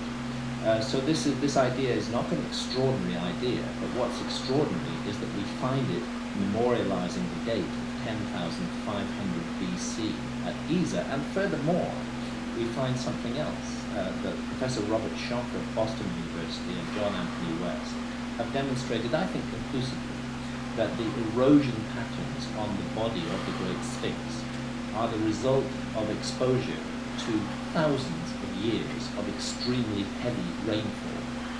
And such rainfall has never fallen in Egypt in the last 5,000 years. You have to go back thousands of years before that to get the very heavy rains that took place at the end of the last ice age, which would have been capable of causing that kind of erosion on the Sphinx. So suddenly we have astronomy broadcasting very loudly to us the message that this site speaks of the date of 12,500 years ago, which we call 10,500 BC, and that the geology of the site and the geology of the Great Sphinx also speaks of that date, that it tells us that this monument was not created by the pharaohs, but was standing there thousands of years before, rather at the time of the end of the last ice age. And lastly, it's important to realize that 10,500 BC, 12,500 years ago, is indeed in the middle of one of those great episodes of flooding that occurred at the end of the last ice age, when huge ice sheets that covered most of northern Europe and most of North America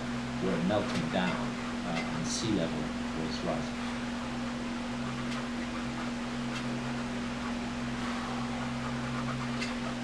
My view is that the date of 10,500 BC, memorialized, for example, in the architecture of the Giza Plateau, marks a very significant moment. And I would say that what it marks is the end of a global cataclysm that wiped out a high civilization of antiquity, completely wiped it from the face of the earth. Nobody today can really imagine what it was like at the end of the last ice age. But let's get this clear. 120-meter rise in sea level all around the world. Gigantic ice sheets collapsing, huge floods racing across the land, scouring out the landscape, wiping everything clear, pouring into the world ocean and raising sea level very, very dramatically. More than 27 million square kilometers of land went under the water at that time. That's roughly the size of Europe and China added together. It's an enormous amount of land that's just been wiped from the record. It's all under the sea today and therefore out of our view. I believe that the cataclysm was so immense that it destroyed a high civilization of antiquity and virtually wiped the memories of mankind. We became a species with amnesia. But there were survivors of that cataclysm, and they settled in a number of locations around the world, key locations. One of those locations was Gyges in Egypt. Another was Central America, the area of the Maya, the Yucatan in Mexico. Another, I believe, was England. And in these locations, they established or tried to re-establish their system. And first of all, they memorialized the end of their civilization by telling us this was the time when it stopped and the new beginning started. And secondly, they tried to pass down what knowledge they could.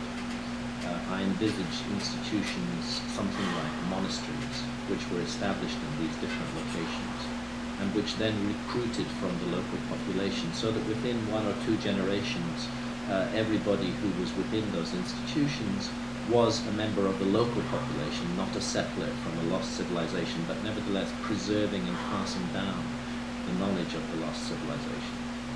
And at a certain point, in the case of ancient Egypt, around 3000 BC, they decided to switch on civilization again and to incorporate all the knowledge from the past. That's why ancient Egypt seems perfect at the beginning and only deteriorates from there. Normally we would expect to see a culture slowly rise, but ancient Egypt historical culture appears just out of nowhere, like a complete miracle, fully formed. Quill's TTV losing his shit in chat. No, I'm joking. Just with what Hancock is saying. A lost civilization of antiquity. So for me, the date of 10,500 BC marks the time when the cataclysm was over and the world was to start again. And we are now 12,500 years later, still trying to recover our memories and still trying to figure out which way we go forward from here. If we're going to figure that out, we need to refer to the ancient wisdoms.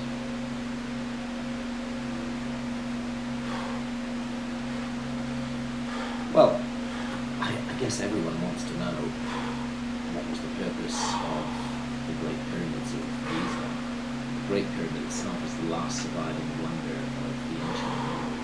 An incredible atmosphere, mystery, intrigue surrounds it. And as a matter of fact, when I first met the Great Pyramid, which was in 1989, I was completely dumbfounded by what I saw. I just couldn't believe my eyes. And that sense of the magic and mystery of the Great Pyramid has remained with me now all the years since that first encounter. I've been privileged to visit Egypt probably more than 100 times and to climb the Great Pyramid 5 times. I've 5 times stood on the top of the Great Pyramid and felt its amazing power. This monument seems to vibrate with energy as you stand on top of it. You sense that you're in a very magical and unique place in the earth. And the mere statistics alone are enough to make you wonder what is going on here. This monument weighs 6 million tons. It has a footprint of more than 13 acres. It's 481 feet high. It consists of more than 2.5 million blocks of stone. Some of those blocks of stone weigh as much as 70 tons each, 70 tons, raised to heights of hundreds of feet above the ground. Now, clearly we're dealing with the work that comes close to magic, where science and magic join together. Those who created the Great Pyramid definitely knew things that we do not know today. It would be extremely difficult for us, even with the most modern technology, to reproduce the Great Pyramid in the perfection that we find it today at Giza. And yet it's supposed to be one of the very first monuments ever created by the ancient Egyptians. How do we explain this? It's truly a gigantic mystery. And it's not just the size of the Great Pyramid, it's the astonishing precision of the Great Pyramid. The Great Pyramid is aligned to within 3/60ths of a single degree, perfectly to true north. The error is tiny. It's the kind of error that we would associate with advanced GPS measurements today. So it's astonishing to find it in this ancient monument. And that ancient monument, the Great Pyramid, is part of a complex that consists of 2 other large pyramids, a number of satellite pyramids, the Great Sphinx, and of course huge megalithic temples, which are called the mortuary temples and the Bari temples, found around the Giza plateau, and in some cases containing blocks of stone that weigh up to 200 tons each.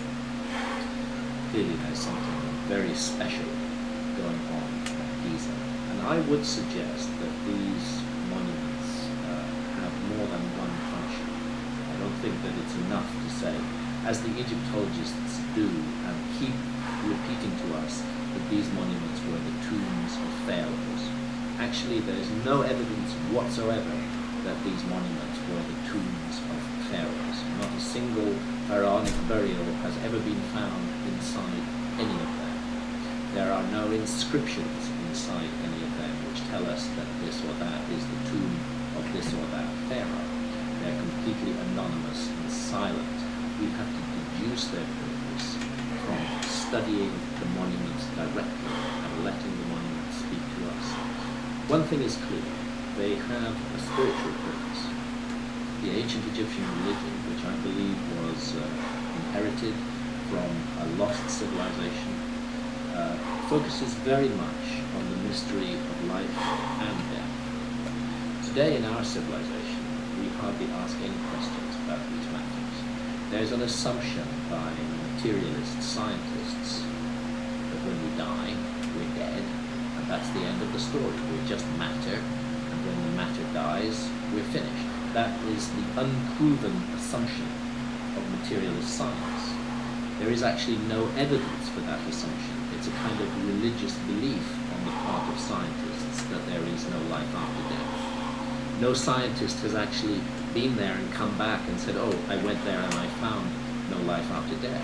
It's not based on observation. It's not based on empirical evidence. It's simply an opinion of science which has been foisted on the public, and because we have respect for science, many members of the public believe it. When it comes to the issue of life after death, I would rather listen to the masters of the field. The ancient Egyptians devoted their best minds for 3,000 years to considering no other mystery than this, what happens to us when we die. And in their view, what happens to us when we die is that we go on, that consciousness does not die, that it continues on after death, and that everything we do in this life is our opportunity to prepare for that moment. We should not waste the gift of life. We should learn and grow and develop from our presence in this body, in this life. And I believe that we cannot separate the Great Pyramids of Egypt from this profound and deeply thought out religious idea. They were part of a system designed to secure the perfection of the soul.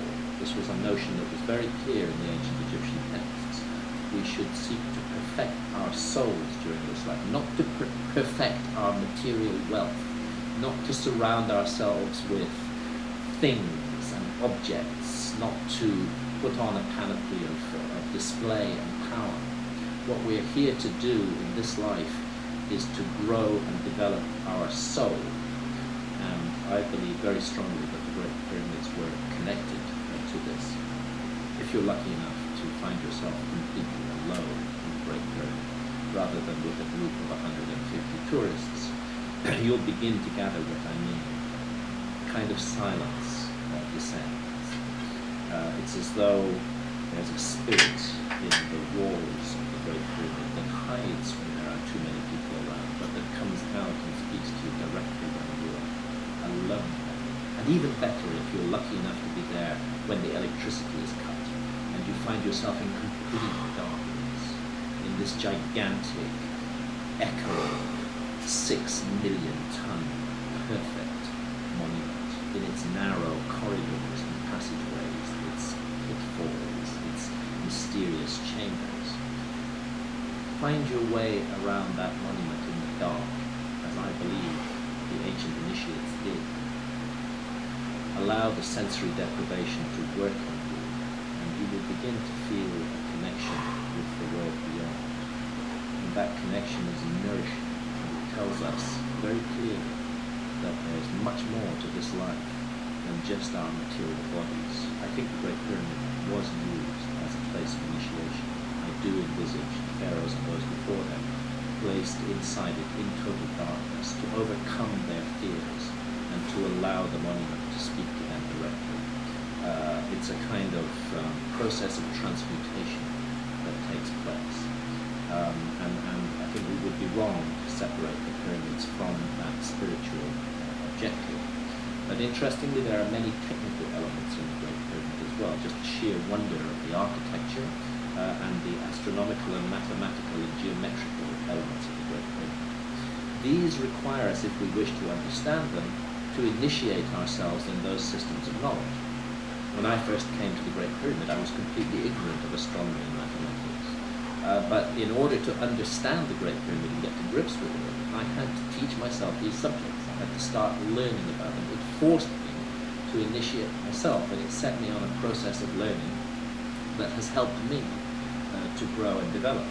And as a matter of fact, when people come to the Great Pyramid and are confronted by it, well, some of those people think it's just a heap of stones, but others are touched and deeply moved by these monuments. I would say the majority of people are touched and deeply moved, and in every one of them, it sets off a process of self-inquiry, which, if they follow it through to fruition, will make them better people than they were when they began. It's not an easy process. Making oneself a better person is very hard work and requires overcoming a lifetime of bad habits. But the Great Pyramids do help to set us on that road to self-inquiry.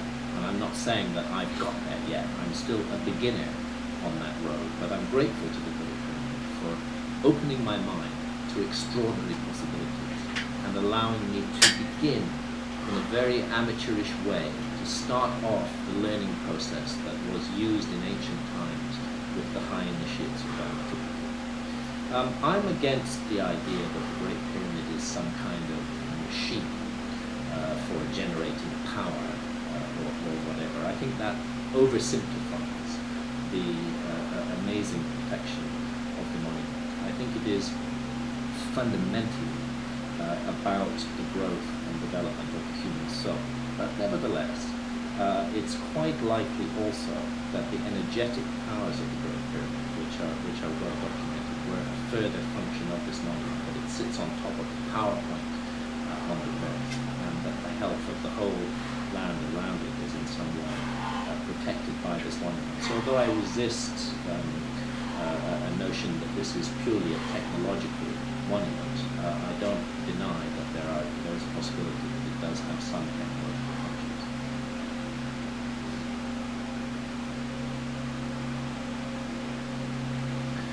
The heart of the mystery of the Great Pyramid for me so-called sarcophagus, the granite sarcophagus, in the so-called King's Chamber, because we do not know what its rooms were called. There's no evidence whatsoever that this quote-unquote sarcophagus was used for the burial of any pharaoh. I believe that it was used in a profound process of initiation, which allowed the initiate almost to experience death and to experience the life that we will find ourselves in after death. The ancient Egyptians believed that after death, the soul must make a journey through a strange parallel universe that they called the Duat. And this was at once a region of the sky and also a mysterious underworld with narrow corridors and passageways and chambers. When you look on some of the later tombs, for example the tomb of Thutmose III in the Valley of the Kings, you can see around the walls images of what the ancient Egyptians thought the Duat looked like, this afterlife kingdom. And what it looks like is astonishingly like the interior of the Great Pyramid, with narrow corridors and passageways in which you're forced to double over huge galleries that suddenly open up, leading up a slope and strange and mysterious chambers. These are the features of the Duat as it was envisaged by the ancient Egyptians, and they are the features of the Great Pyramid. And in order to enter and explore the Duat, we must die.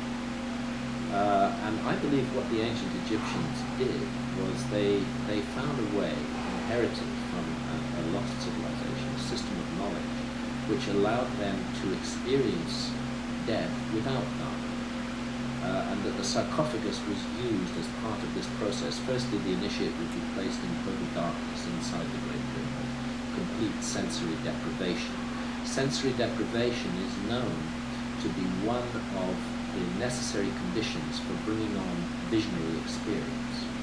Once you cut out the external world, the mind is able to reach frequencies and levels that it is not normally able to reach, because we're so focused in our daily life on the problems and hassles and the sheer noise of the physical realm in which we exist. We have very little time to experience and explore spiritual realms which surround us all the time but which are not normally accessible to our senses. So the first step is to put the initiate in a state of acute sensory deprivation. Secondly, it's clear that the ancient Egyptians used visionary plants, most notably the blue water lily, Cerulean and which is now well established to be a visionary plant, what we would call hallucinogen, except I reject the whole notion of hallucinations. What is happening when we experience visions is poorly understood by science. It may be that the brain does not generate consciousness, but that receives consciousness, and that in an altered state of consciousness, whole areas of reality that are not normally accessible to our senses become accessible. I think this is what the Great Pyramid was about, with initiates who may first have taken the blue water lily, and we see many representations in ancient Egyptian art of the blue water lily and its association with rebirth and with the afterlife. And in this state of enhanced susceptibility to visions, of awareness of the spiritual world that lies around and interpenetrates the material world, in this state the initiate would be placed in the so-called sarcophagus in the King's Chamber. I myself have had the privilege to lie down in this sarcophagus many times. Again, it's most important, if you really want to experience its effect, to be able to do that when there's nobody else in the pyramid at all, just you alone in that sarcophagus. If you then begin to chant, just to utter any sound, the whole atmosphere inside the sarcophagus changes. It begins to vibrate. You feel the vibration moving down through your body as though it's activating energy centers in the body, making you aware of things you have not been aware of before. Let 2 or 3 other people come into the king's chamber and it all goes away and vanishes. But be there alone and you can experience the incredible transformative power of this so-called sarcophagus. So I think it's about enhancing the visionary capacities of humanity to allow us to see that which is normally unseen, to allow us to understand directly that there is much more to life than just these physical bodies, that we are fundamentally spiritual beings in physical bodies. We are souls who have a body, not bodies who have a soul. And as souls, we need to learn and grow and develop the Great Pyramid, and the experiences that unfold within that sarcophagus are a key part of this process.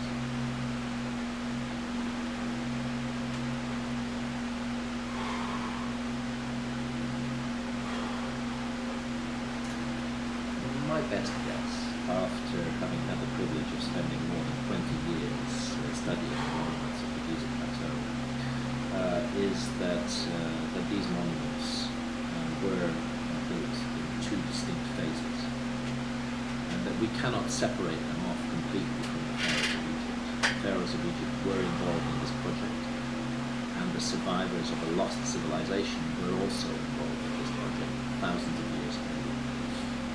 So first of all, let's take the monuments that in my view are clearly much older than the time of the pharaohs. And those monuments include the Great Sphinx itself, carved out of solid rock and bearing the evidence of exposure to thousands of years of heavy rainfall, which tells us immediately geologically, this work has been supported by Professor Robert Schoch of Boston University, that the Great Sphinx is much older than the date given to it by Egyptologists. Egyptologists say it dates from 2,500 BC, that's 4,500 years ago, but the geology says that the Great Sphinx is thousands of years old. At the same time that the Great Sphinx was carved out of the solid bedrock, the rock that was removed from around its core body in order to create the body was put together into huge temples that stand in front of the Great Sphinx, the so-called Sphinx Temple and the Bali Temple. And in the case of these 2 temples, there are blocks of stone that weigh up to 100 tons each. They were definitely made at the same time that the Sphinx was made. Therefore, if the Sphinx dates back to 10,500 BC, as we think it does, so also do those megalithic temples in front of it. I think that the base of the Great Pyramid, you have to understand that the Great Pyramid is actually built around a natural hill. And that natural hill is about 30 feet high, not very high, it's more of a mound. And there are many references to a primeval mound in the ancient Egyptian texts. And quarried into that mound is a passageway which descends down into the bowels of the earth, and today lies 100 feet directly beneath the base of the Great Pyramid. That's the so-called subterranean chamber of the Great Pyramid. I think it was also created in around 10,500 BC by the survivors of a lost civilization. And I would suggest that the base courses of the Great Pyramid and the first courses of the second and third pyramid were also created in that period. And then that period of construction came to an end, and the knowledge that was involved in it retreated within an institution, something like a monastery, and was preserved for thousands and thousands of years, until those initiates felt that the time had come to switch on a new civilization. And that happened around 3000 BC with the switching on, the sudden and mysterious switching on of the ancient Egyptian civilization, which I regard as a direct descendant in terms of its knowledge and ideas of the lost civilization that established itself there in 10,500 BC. So it's interesting that in the pattern of the 3 great pyramids on the ground and their relationship to the Sphinx, we find clear astronomical references to the date of 10,500 BC. They have frozen the stars of Orion's belt as they looked in 10,500 BC, and they have frozen the constellation of Leo in the form of the Sphinx as it looked in 10,500 BC. But within the Great Pyramid itself, we have 4 mysterious shafts. these shafts go through the body of the pyramid. Two of them emanate from the so-called King's Chamber, and they actually go all the way through the body of the pyramid, and they emerge on the south and north faces of the Great Pyramid. And you can roll a ball down them from the outside, and that ball will appear inside the King's Chamber. In the lower chamber, the one that Egyptologists refer to as the Queen's Chamber, there are also two shafts. These shafts were actually covered with stone blocks. Their entrance was covered with stone blocks until the year 1872, when a British Freemason called Wayman Dixon, who noticed the shafts in the King's Chamber, thought there might be shafts in the Queen's Chamber as well. He went around knocking on the walls of the Queen's Chamber, and he found two hollow points. He got out his hammer and chisel and broke away the stone, which there was only about that thick, and lo and behold, he revealed the openings of two hidden shafts. And these shafts do not emerge on the outside of the Great Pyramid. They end somewhere within the Great Pyramid. In recent years, some exploration of them has been done with robot cameras. The shafts are very narrow. They're only about that wide and that high. So obviously you can't get a human being into them, but they do invite exploration. And when they've been explored, what we found is that there's a doorway at the end of each shaft, and these doorways have got two metal handles, and when the researchers have drilled a hole through the doorways with their robot, they have found a gap and then another doorway, which presently technically resists further investigation. A new robot will have to be designed in order to drill through that other doorway. So we have these shafts.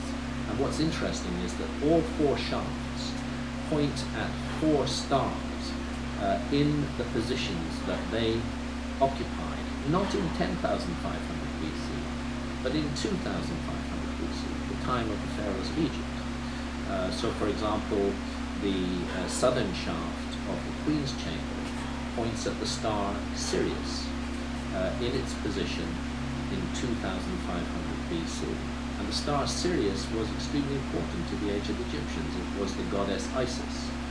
And the southern shaft of the King's Chamber points at the lowest of the three stars of the belt of the constellation of Orion, which the ancient Egyptians associated with the god Osiris, the consort, the husband of Isis. So this cannot be an accident. And the same goes for the northern shafts, which target circumpolar stars in the constellations of Draco and of Ursa Minor. It's a lock, very clearly. They're saying this monument has something to do with 2,500 BC, but also in its layout on the ground, it has something to do with 10,500 BC. And from this I deduce that we're looking at a very long-term project that was begun in 10,500 BC, went into a long period of hibernation, and then was renewed and completed in 2,500 BC at the time of the pharaohs. And that in doing this, the pharaohs were directly continuing the system of knowledge of a lost civilization.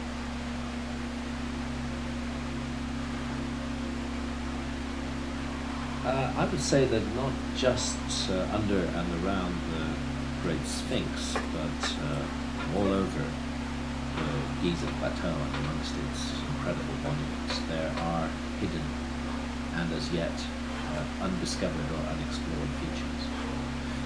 We know for sure that there is a large chamber under the Great Sphinx at a depth of about 20 feet beneath the left forepaw. And we know this as a result of the seismic survey work that was carried out in the early 1990s by Professor Robert Schoch of Boston University and John Anthony West. They used seismic equipment to measure sound waves sent under the earth and very clearly demonstrated the existence of a large chamber under the left forepaw of the Sphinx. As soon as this was discovered, their work was interrupted and stopped by the Egyptian authorities, and no further work has been allowed at the site. Whenever we press the Egyptian authorities to explore this chamber under the Great Sphinx, they say, no, we're not prepared to do that because it might damage the Great Sphinx, and that's understandable.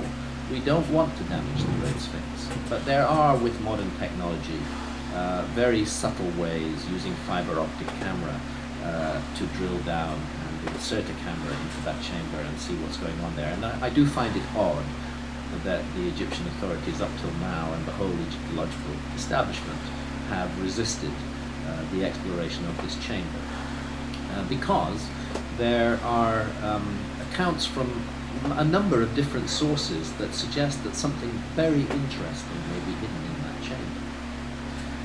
First of all, the ancient Egyptians themselves referred to what they called the books of Thoth.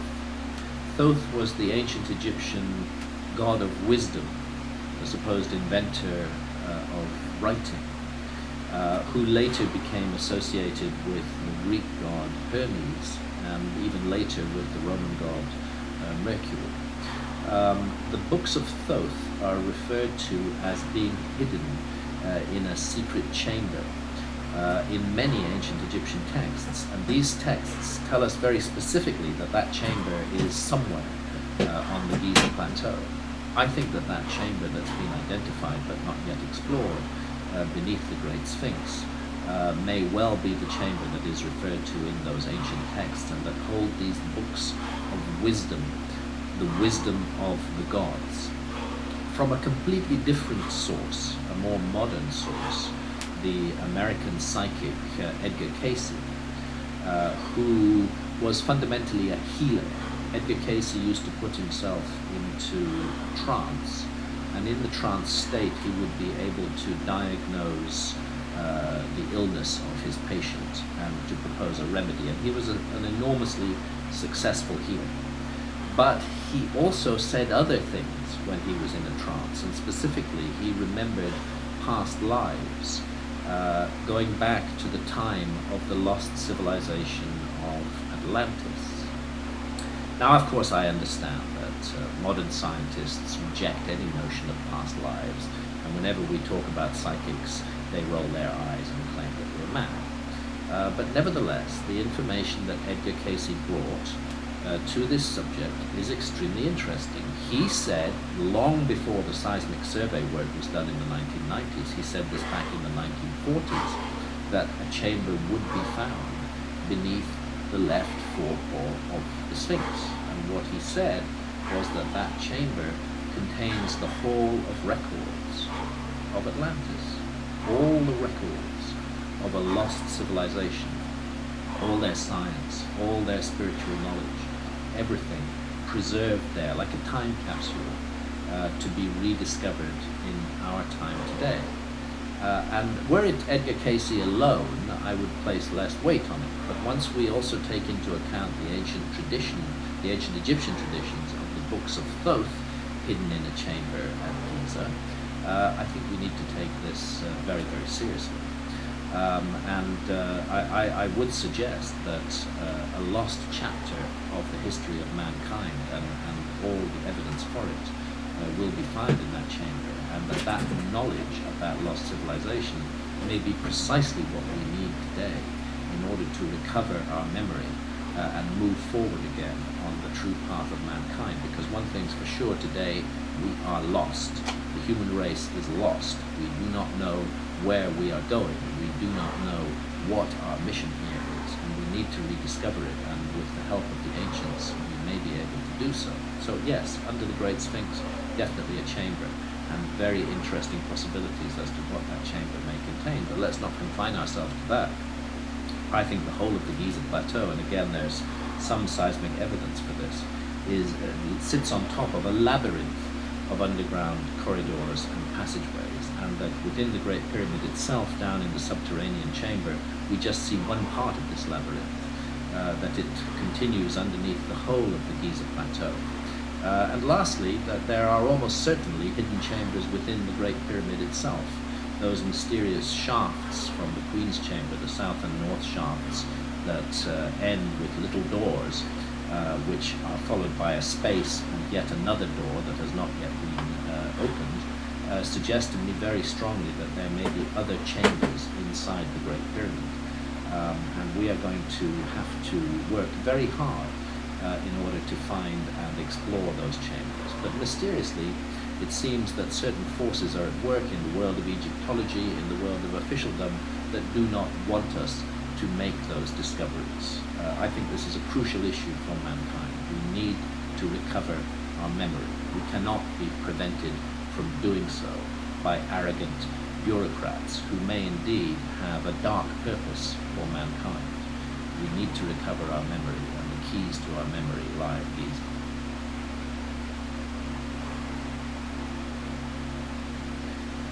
For me, the planet Mars and the possible existence on the surface of the planet Mars of artificial structures is a great mystery which requires further investigations. I don't have strong beliefs on this subject. I don't insist that there is any artificial structure on the surface of Mars, but I suggest that there is an invitation to investigate further there, particularly in the area known as Cydonia, where we have a number of pyramid-like structures, and the famous face on Mars, which NASA has repeatedly insisted is not a face, but is just a natural structure, as they also insist with the so-called pyramids of Cydonia.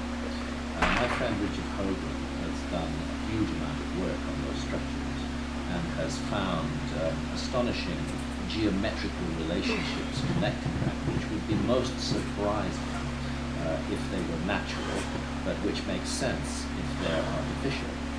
So in my own work on this subject, what I've tried to do is to draw attention to this area and to raise simply the possibility that there are artificial structures there. I don't insist that they're artificial, but I think they're intriguing enough to require detailed further research rather than the simple dismissals and propaganda that we get from NASA. Because my goodness, if there are artificial structures on Mars, then everything we think about our place in the universe and the solar system changes. It's such a big issue, the stakes are very, very high, and surely it's worth spending a bit of money investigating. Hot diggity dog. Hot diggity dog. Damn, man. Hell yeah, bro. It's like I'm happy. I'm living vicariously through you.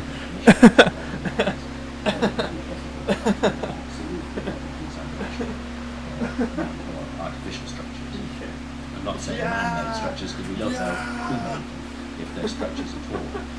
But what disturbs me is the way that the scientific community simply dismisses this as irrelevant, and it just seems to be obvious to them that these are natural structures when they have many intriguing geometrical features into relationships. I suggest that we have a mystery here. We need to investigate it with an open mind, and that's been the hallmark of all my work, to keep an open mind, to not reach closed and firm conclusions about mysteries, and I feel very strongly that there is a great mystery on the planet Mars.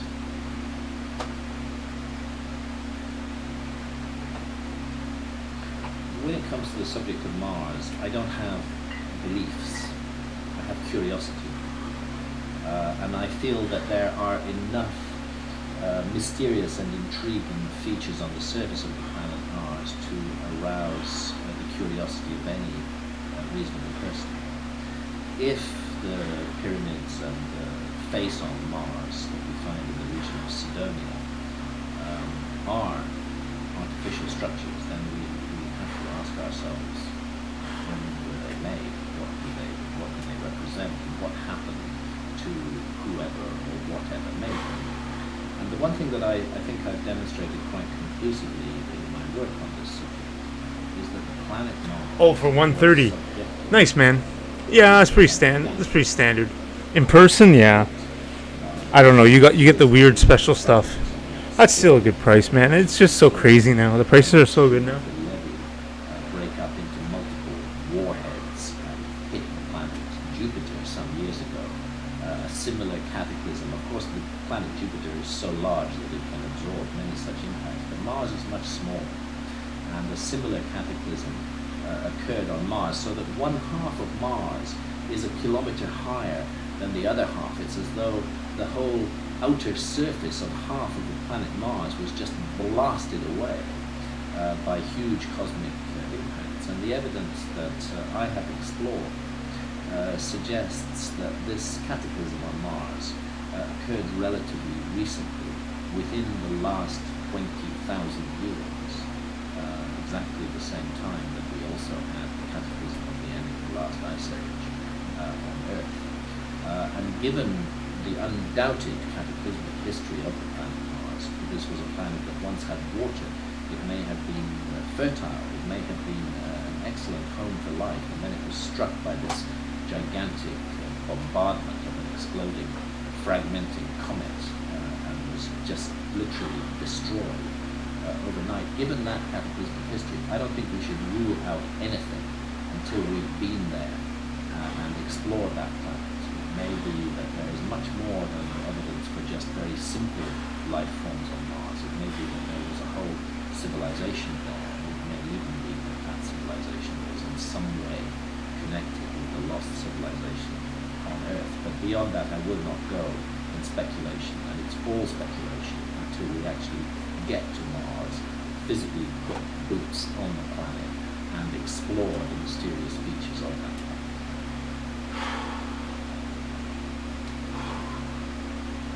I call us species with amnesia because I think we've lost our memory of an entire episode of human history, just being wiped completely from our memories. And until we recover our memory of that lost episode of human civilization, we will not be complete ourselves. We need to know who we are and where we came from. The way I look at this problem, I think it's intimately associated with the cataclysmic end of the last ice age between 20,000 and 10,000 years ago. The huge rise in sea level, 120-meter rise in sea level, the meltdown of the gigantic ice caps. These were cataclysms beyond the scale of any imagining today. No natural disaster that occurs today is in any way comparable to the huge series of global cataclysms that brought the last ice age to the end. And the areas of the Earth that were most severely affected by those cataclysms were along the coastlines of the existing continents. I would suggest that the lost civilization was a maritime, seagoing civilization that lived primarily off the resources of the sea and that occupied the best lands on Earth during the last ice age, the lands along the coasts. Unfortunately, it was those very lands along the coastlines that were flooded cataclysmically at the end of the last ice age, thus wiping out that civilization. Now, many might wonder, if this was a high-tech civilization, how come it wasn't able to predict the disaster? How come it wasn't able to survive intact through the disaster? I suggest there were survivors, but relatively few, who settled and restarted civilization at various points around the world. But I suggest that the civilization itself was destroyed. My view is that its technology wasn't actually that high-tech. I think the technology of the lost civilization was roughly equivalent to our technology in the 19th or late 18th century. This was a civilization that was capable of exploring the whole world and of mapping it very accurately. And I say that because many ancient maps have come down to us. In every case, these maps are the latest copies of earlier source maps that have now been lost. And these maps show us the world not as it looks today or as it looked when the last copies were made in the 15th and 16th centuries, but as it looked during the last ice age, as it looked more than 12,000 years ago. So I think we had a civilization that was capable of mapping accurately and exploring the whole world. But the level of technology required to do that is not astrophysics. The level of technology required to do that is more like our technology at the beginning of the 19th century or the end of the 18th century. I actually don't think that the lost civilization was that interested in technology. That's our obsession today. We think technology is the answer to everything. I think what the lost civilization has to teach us is spiritual knowledge. I think their primary focus was on the spiritual dimension of mankind and on the protection of the soul. And I think that quite a lot of their technological achievements, the ones that really baffle us today, the ones that we can't reproduce, Jews, for example, lifted those huge blocks of stone up to hundreds of feet above the ground. I think that those so-called technological achievements are likely to have been the result of focusing of the powers of the mind. This is something we don't do today. We think that everything has to be reduced to mechanical advantage. We always look for mechanical solutions to problems, and we think that's the only way to go. What we've neglected is the power of the human mind and of focused will and intent. I would suggest that the lost civilization had developed the powers of the human mind to a very high level, and that ancient accounts, for example, of the levitation of huge stone blocks using sound, using groups of priests singing and making a particular tone, and the giant block rising into the air, are probably true. And that is the kind of technology, quote unquote, that the lost civilization saw, a spiritual technology based on mental and psychic powers rather than a mechanical technology of the kind that we have today. And their technology ultimately was not enough to save them from the massive cataclysm at the end of the last ice age. But what they did save was their focus on the spiritual dimension of life, and the fact that this is something that we as human beings need to pay attention to. We are not paying attention to the spiritual dimension of life in the 21st century world. The sickness of industrial and technological society is that we have severed our connection with spirit. If we do not reconnect with spirit, we will bring the whole of our civilization crashing down in ruins around us. We don't even need a geological cataclysm to bring it down. We're going to do it ourselves. Right now we are set on a suicidal path as a culture. Unless we wake up to who and what we really are, we are going to inflict that suicide on the whole world. And if we're going to wake up to who and what we really are, we need to discover where we came from. We need to recover our memories. We need to know that before us were others who also rose up and fell, but who sought to preserve the most important part of ourselves, which is the spiritual quest.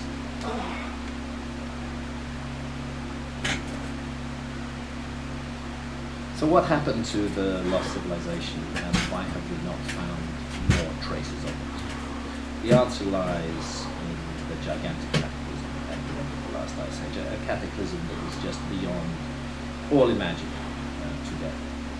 We experience tsunamis today and they plunge us into chaos. We experience hurricanes like Hurricane Katrina and they cause massive disruption. But they're just tiny compared with what happened to the Earth at the end of the last ice age. You're looking at thousands of years of continuous cataclysms. And in those cataclysms, the key effect was the rise of sea levels by 120 meters. And that's the first place we need to look. We need to be looking in the places we're not looking now for the remains of the lost civilization. We need to be looking underwater. I personally spent close to 7 years scuba diving all around the world, looking for underwater ruins and finding them, which were documented in my books and also in a television series called Flooded Kingdoms of the Ice Age. I presented the visual evidence because there are a lot of massive structures underwater where there should not be structures which need to be explained. And I think if this work were taken up by a major oceanographic institute, I'm just a single individual, with the resources of a single individual, but if we put public funding into this and the resources of a major oceanographic institute and really searched the coastlines down to a depth of 120 meters beneath the sea, I think that a whole episode of our past will begin once again to reveal itself. We also need to be looking under the Sahara Desert. The Sahara Desert is a desert today, but during the last ice age it was green. It's in a way like another ocean where much is hidden from us. Very little archaeology has been done in the Sahara Desert, but I would suggest that if more archaeology were done there, we would also begin to discover the traces of a lost civilization. And lastly, the Amazon jungle. This is considered to be a place of simple hunter-gatherer tribes today. But more and more evidence is coming out of the Amazon of a high civilization in the past that was present in that area. So all the places that we're not looking at, underwater, under the sands of the Sahara, in the depths of the Amazon jungle, those are the places where we're going to find the traces of the civilization that was largely wiped from the face of the earth in the great cataclysms at the end of the last ice age, more than 12,000 years ago.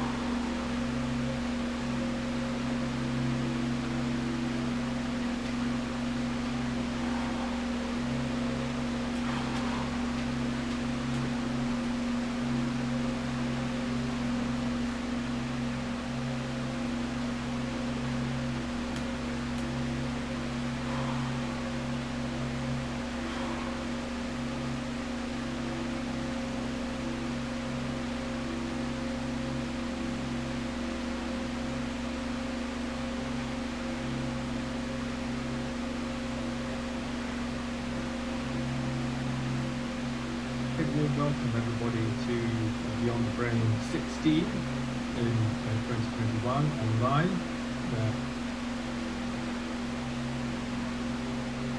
To discover the traces of it, to be a place now of past civilizations.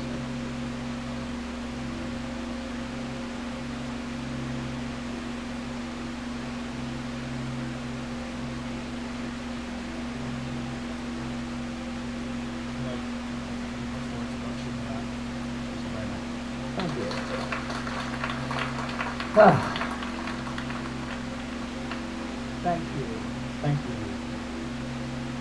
Consider extraordinary possibility. There'd be a lost civilization lurking as yet undetected somewhere far back in history. Could the myths of a former Goldeneye brought to an end by an immense revolution be true? So, provides the archetype of the story of Atlantis, which is the earliest source.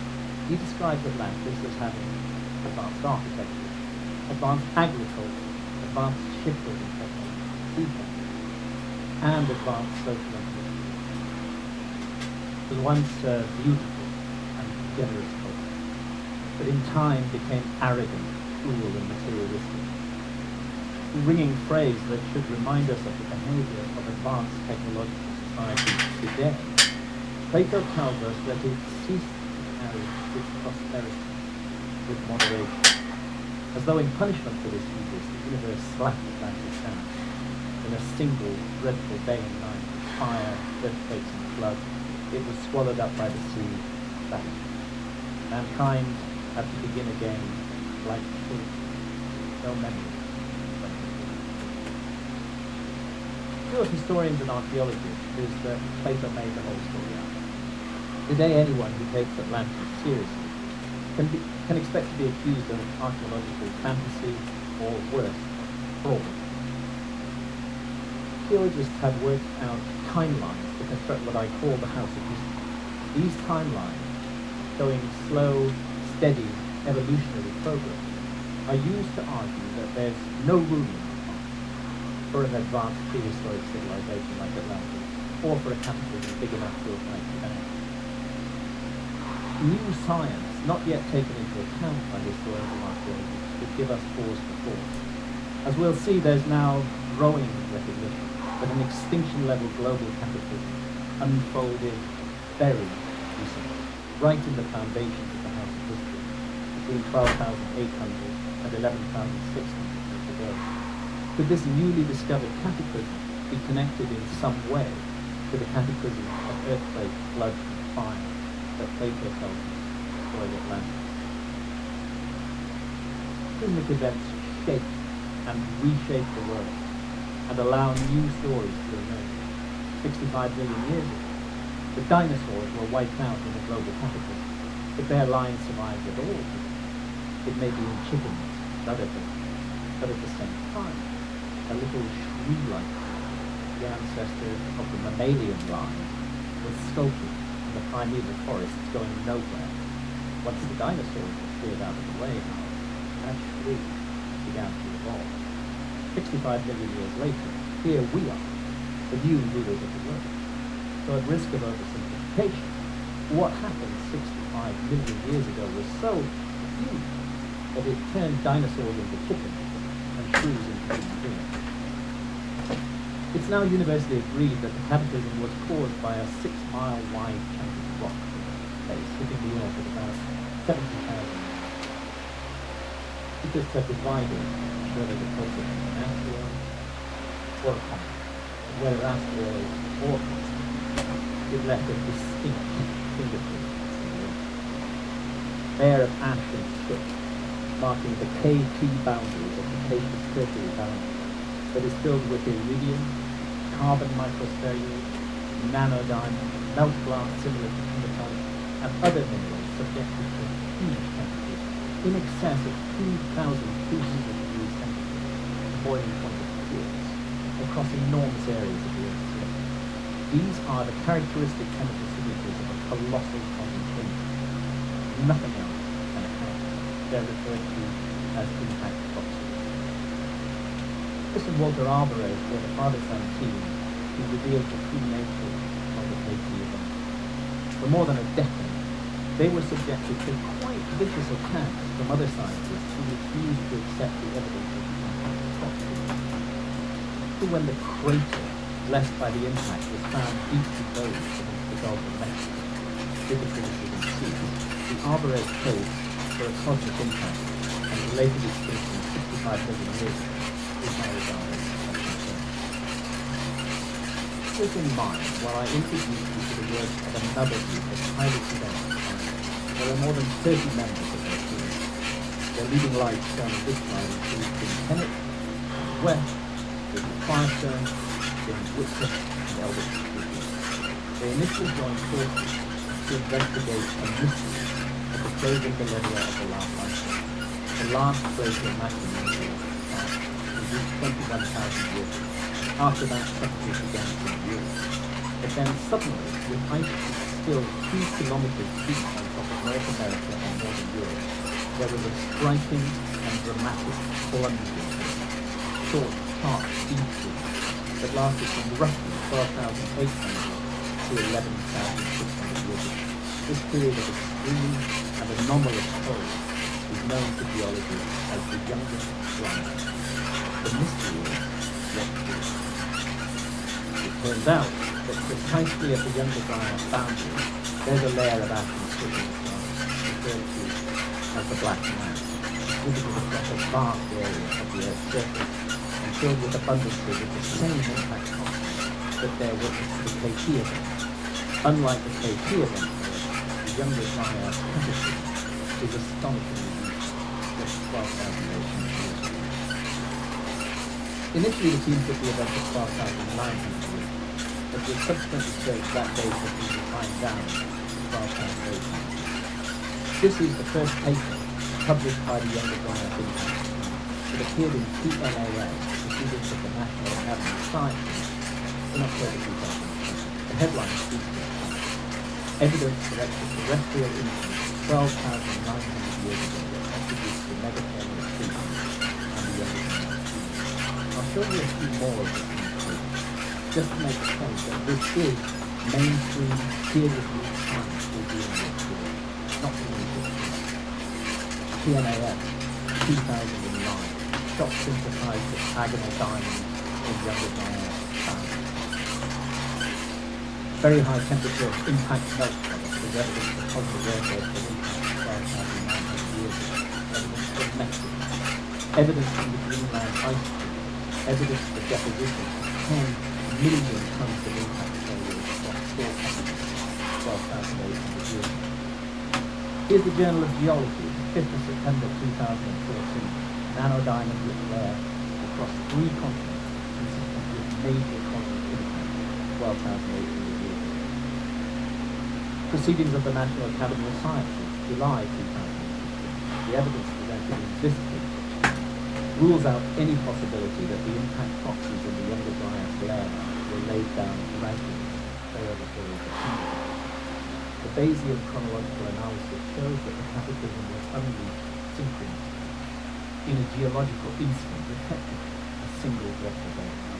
Moreover, the evidence tracks the fingerprint of the cataclysm across more than 50 million square kilometers of the Earth's surface. Multiple boli, thought to be fragments from a giant disintegrating comet, came in on a trajectory from northwest to southeast. The primary impacts were on the North American ice cap, then still more than 2 kilometers deep. There were further impacts on the Northern European ice cap, and the furthest east evidence for the impact that has so far been traced is Syria. Because the primary impacts were on the North American ice cap, it's been difficult to find craters, since the craters were transient, excavated in 2 kilometer deep ice that had subsequently melted away. Despite the abundant evidence of the impact factors, the absence of craters has exposed the team to the same kind of attack that Lewis and Walker Arbor. In the last couple of years, however, craters have been identified in areas beyond the edge of the former ice cap, or where the ice cap was formed. These craters are the final pieces of the puzzle that shaped the settled of the Gyges. 12,800 years ago, multiple fragments of a giant disintegrating comet hit the Earth, with the epicenter of the cataclysm on the North American ice cap. Why did the impact 12,800 years ago cause the worldwide plunge in temperatures witnessed at the beginning of the Younger Dryas? Oh shit. Is that floods of icy meltwater released by the heat and kinetic energy of the impact. Thanks for being here. Appreciate it. Thank you very much. We're going to read somebody. The Atlantic Ocean, where they interrupted the Gulf Stream, a key element of the central heating system of our planet, hence the sudden and dramatic cooling. Why did the Younger Dryas end equally suddenly 11,600 years ago with a dramatic rise in temperature? As long ago as the 1980s, the British astrophysicist Sir Fred Hoyle became intrigued by the sudden temperature rise at the end of the Younger Dryas. He proposed a comet impacting the ocean as the agent, producing not only tidal waves, but also sending a vast cloud of water vapor into the upper atmosphere where it shrouded the Earth, creating a greenhouse effect large enough to account for the dramatic warming. It's possible that further fragments from the debris stream of the same disintegrated comet that hit the Earth 12,800 years ago were involved in the events of 11,600 years ago as well. Astronomers calculate that this comet originally entered the inner solar system about 20,000 years ago and began to break up into multiple fragments. These spread out along the course of its orbit to form a torus of lethal debris that crosses the orbit of the Earth and has interacted catastrophically with human history on more than one occasion in the past 14,000 years. Science on what caused the end of the Younger Dryas 11,600 years ago is not as complete as the science on the beginning of the Younger Dryas. Whatever the agency, however, the facts on the ground are not in dispute. The Younger Dryas did end abruptly 11,600 years ago. Global temperatures soared and the remnant ice caps very rapidly collapsed into the sea, causing a dramatic pulse of sea level rise, nominated by geologists as meltwater pulse 1b. Is it a coincidence that 11,600 years ago, the date of meltwater pulse 1b is also the date that Plato gives for the destruction and submergence of Atlantis? Let's double check Plato's date. The story he tells us was passed down to him through his family line, from his ancestor, the famous Greek lawmaker Solon, who visited Egypt around 600 BC, and there claimed to have been told the story of Atlantis by priests in the Temple of Neith at Sais in the Delta. Solon asked the priests when the disaster occurred, and they replied matter-of-factly 9,000 years ago. Remember that this was in 600 BC, and of course 9,000 years ago in 600 BC is 9,600 BC in our time. In other words, 11,600 years ago, the precise date that modern geological science puts on meltwater pulse 1b and a sudden global rise in sea level. If Plato made the whole thing up, as historians tell us, then he was astonishingly on the money with 21st century science linking global flood catastrophe. to the date of 11,600 years ago. And something else, the same precise date, is now being cited